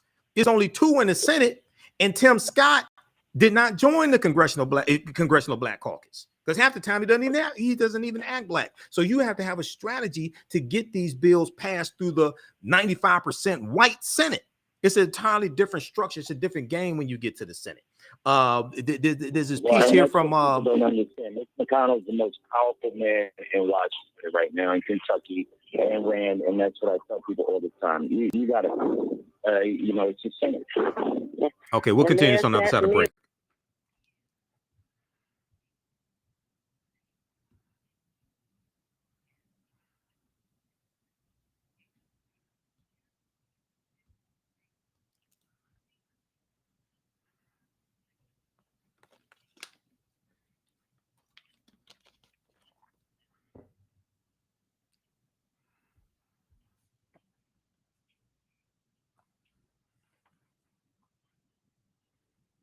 Okay, stand by. Back from break in 4 minutes.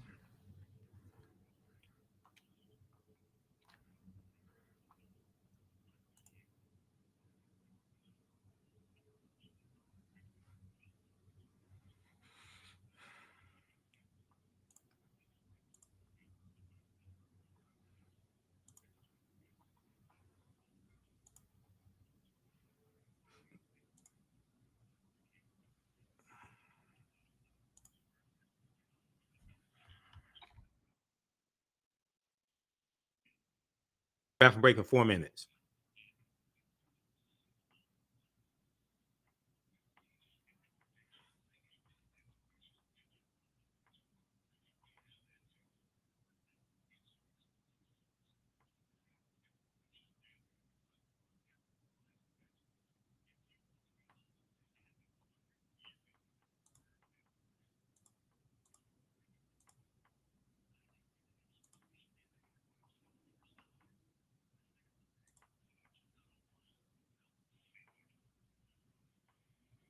Back from break in 3 minutes.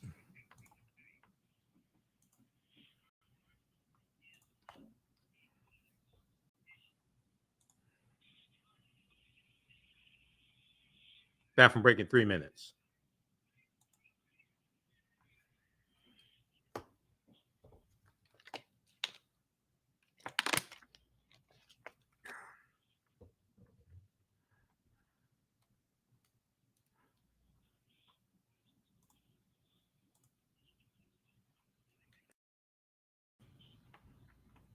Bathroom break in 2 minutes.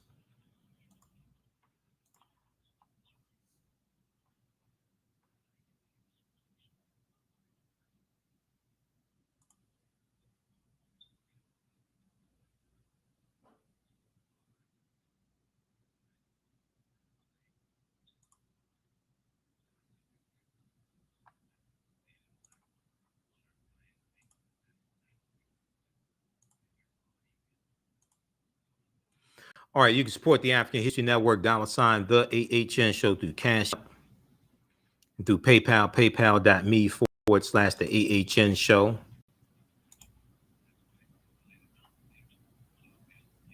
We have the information at our website, African History, theafricanhistorynetwork.com, our new website.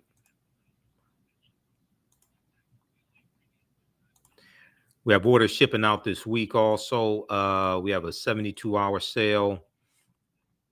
Get 30% off orders of down. So we have the PayPal and Cash App information here. This is a $, the AHN show, SHOW. It says Michael and shows my picture there when you go to our Cash App account.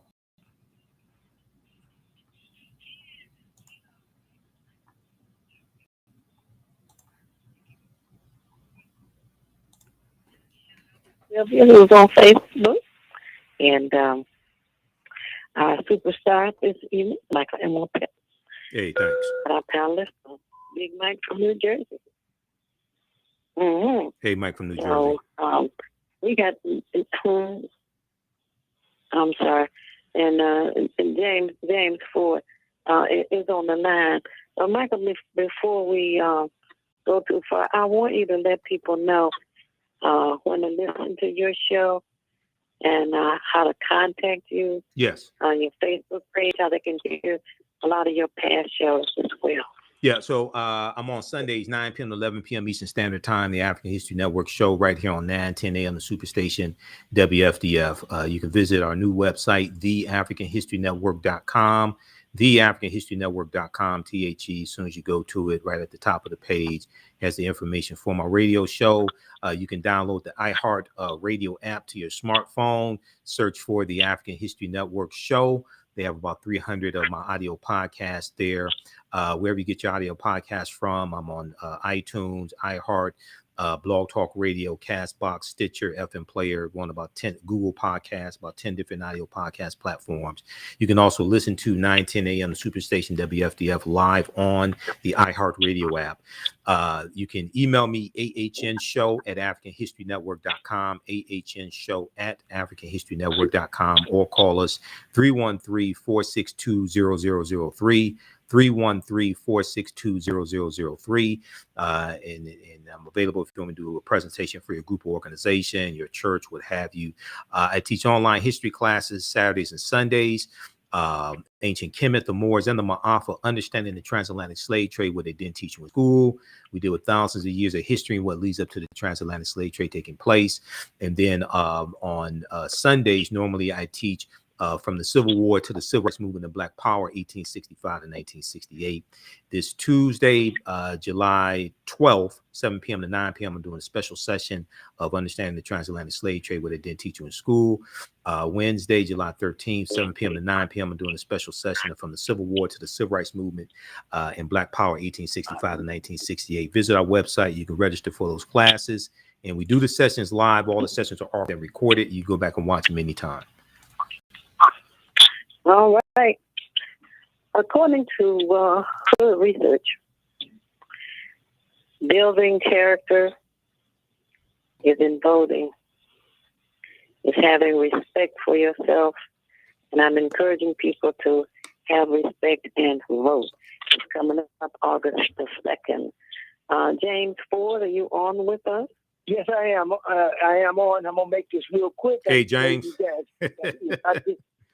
Michael Emmett Till, CEO, and your 30 years, and the great Michael Emmett Till and Big Mike and all of you all. I'm going to give you an opportunity to all let people meet you. Theo, you've been around 30 years. People never really probably shook Michael Emmett Till's hand and talked to him and got free.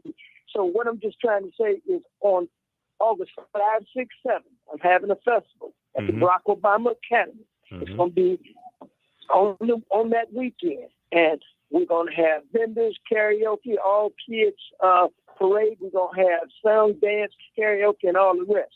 But the main thing is we're just going to try to enjoy ourselves. Those 3 days, and just bring out the real talk and all that. It's for all nationalities and everybody. But the main thing is we're just going to get together. I am looking for vendors. We're just going to have a big celebration. People can call me at 586-918-3061. The vendor fee is only $100 for 3 days. Bring your tents, your tables, and everything else, and just enjoy yourself. So you can call me at 586-918-3061 and you can be a vendor. And people that just want to come to the festival, you get a chance to meet these people like Mike, Big Mike. Big Mike may be there. And Emmett Till, he said he might come. I know Theo is going I'll be there. I'll be there, James. Some of you other people. Yeah, and Jersey's going to be important. Do what we do. God bless everybody. Yeah, Obama Day. Yeah. But I need vendors. I'll call you, James. I'm going to call you on Monday. James, I'm going to call you on Monday. And we'll talk, okay? We'll talk, James. God bless you, Mike. God bless everybody. Thanks, everybody. All right. Thanks for calling. Okay. You have some last words of wisdom you want to share, Michael? Yeah. Very, very quickly. It's important for us to understand that it's African history and culture that gives us our foundation. It gives us our values, our interests, and our principles. This gives us a cultural paradigm that we see reality through. On the African History Network show, I say what you do for yourself, what you do to yourself, and what you allow other people to do to you and get away with is based upon what you think about yourself. What you think about yourself is based upon what you have been taught about yourself. What you've been taught about yourself is based upon everything you've read, heard, and seen about yourself. History and culture is connected to our economic empowerment and how we engage in economics, the type of businesses that we have, the type of economic infrastructure that we use, the cooperative economic system. And then that's connected to our political empowerment and understanding politics, how it shapes our economy, how politics is the legal distribution of scarce wealth, power, and resources. We have to leverage our economics to enforce our politics and our political agenda. To be able to put together a political agenda, you have to understand your history and how you got to where you are today, and the laws and policies put in place to put you in the predicament you are today, to understand where you need to go from here. So we have to have a synthesis of the history and culture, economics, and politics, as my teachers, Dr. Leonard Jeffries and Professor James Small, correctly teach us. All right. I like that saying that you Big Mike from New Jersey. Yeah. What Michael said. You're like yeah. No, I'm kidding, but seriously, it's important that we start paying attention, because I've been saying this for, the last several years. History is important, but more important than that, or I shouldn't say more important, but equally as important, is we have to understand it to know what it's meaning right now. And I'm going to say, go to BIGMICSHOW, BigMikeShow.com. You can check me out on WXIL 100.9 FM, New York, upstate. And, we just got to pay attention to what's going on, because we're regressing as a country, and these times can get really, really dangerous if we don't. Absolutely. Al? I just want to echo what Michael and Big Mike has said. I have nothing to add. No one can say it better than the two of them. I agree. And I want to thank everyone for being tuned in tonight. For those on Facebook, for those on the phone, those listening to us on their smartphones and on the radio. And we at Hood Research appreciate you supporting us. Google Hood Research and find out about some of the things that we going to do, have done. The research is 30 years old, and we'll be celebrating this fall for the 30 years that we've been out in the community. I want to thank our engineer, who has done an excellent job tonight as well. And for this show, we want you to tune in again next Sunday night at 11 p.m. for a night talk in Detroit. All you nighttime listeners, and we appreciate you for that. Tune in again next week.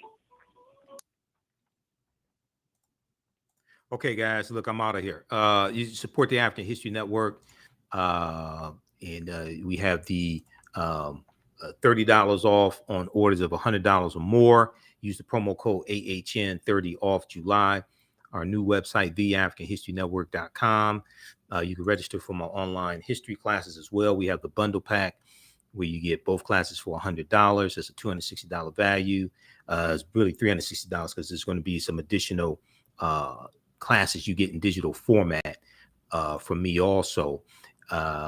If you've taken any of my online classes in the past, email us at ahnshow@africanhistorynetwork.com. You get a 50% discount as well. Okay, we have to get out of here. Right now, it's correct wrong behavior. It's not over till we win. Wakanda forever. And we'll talk.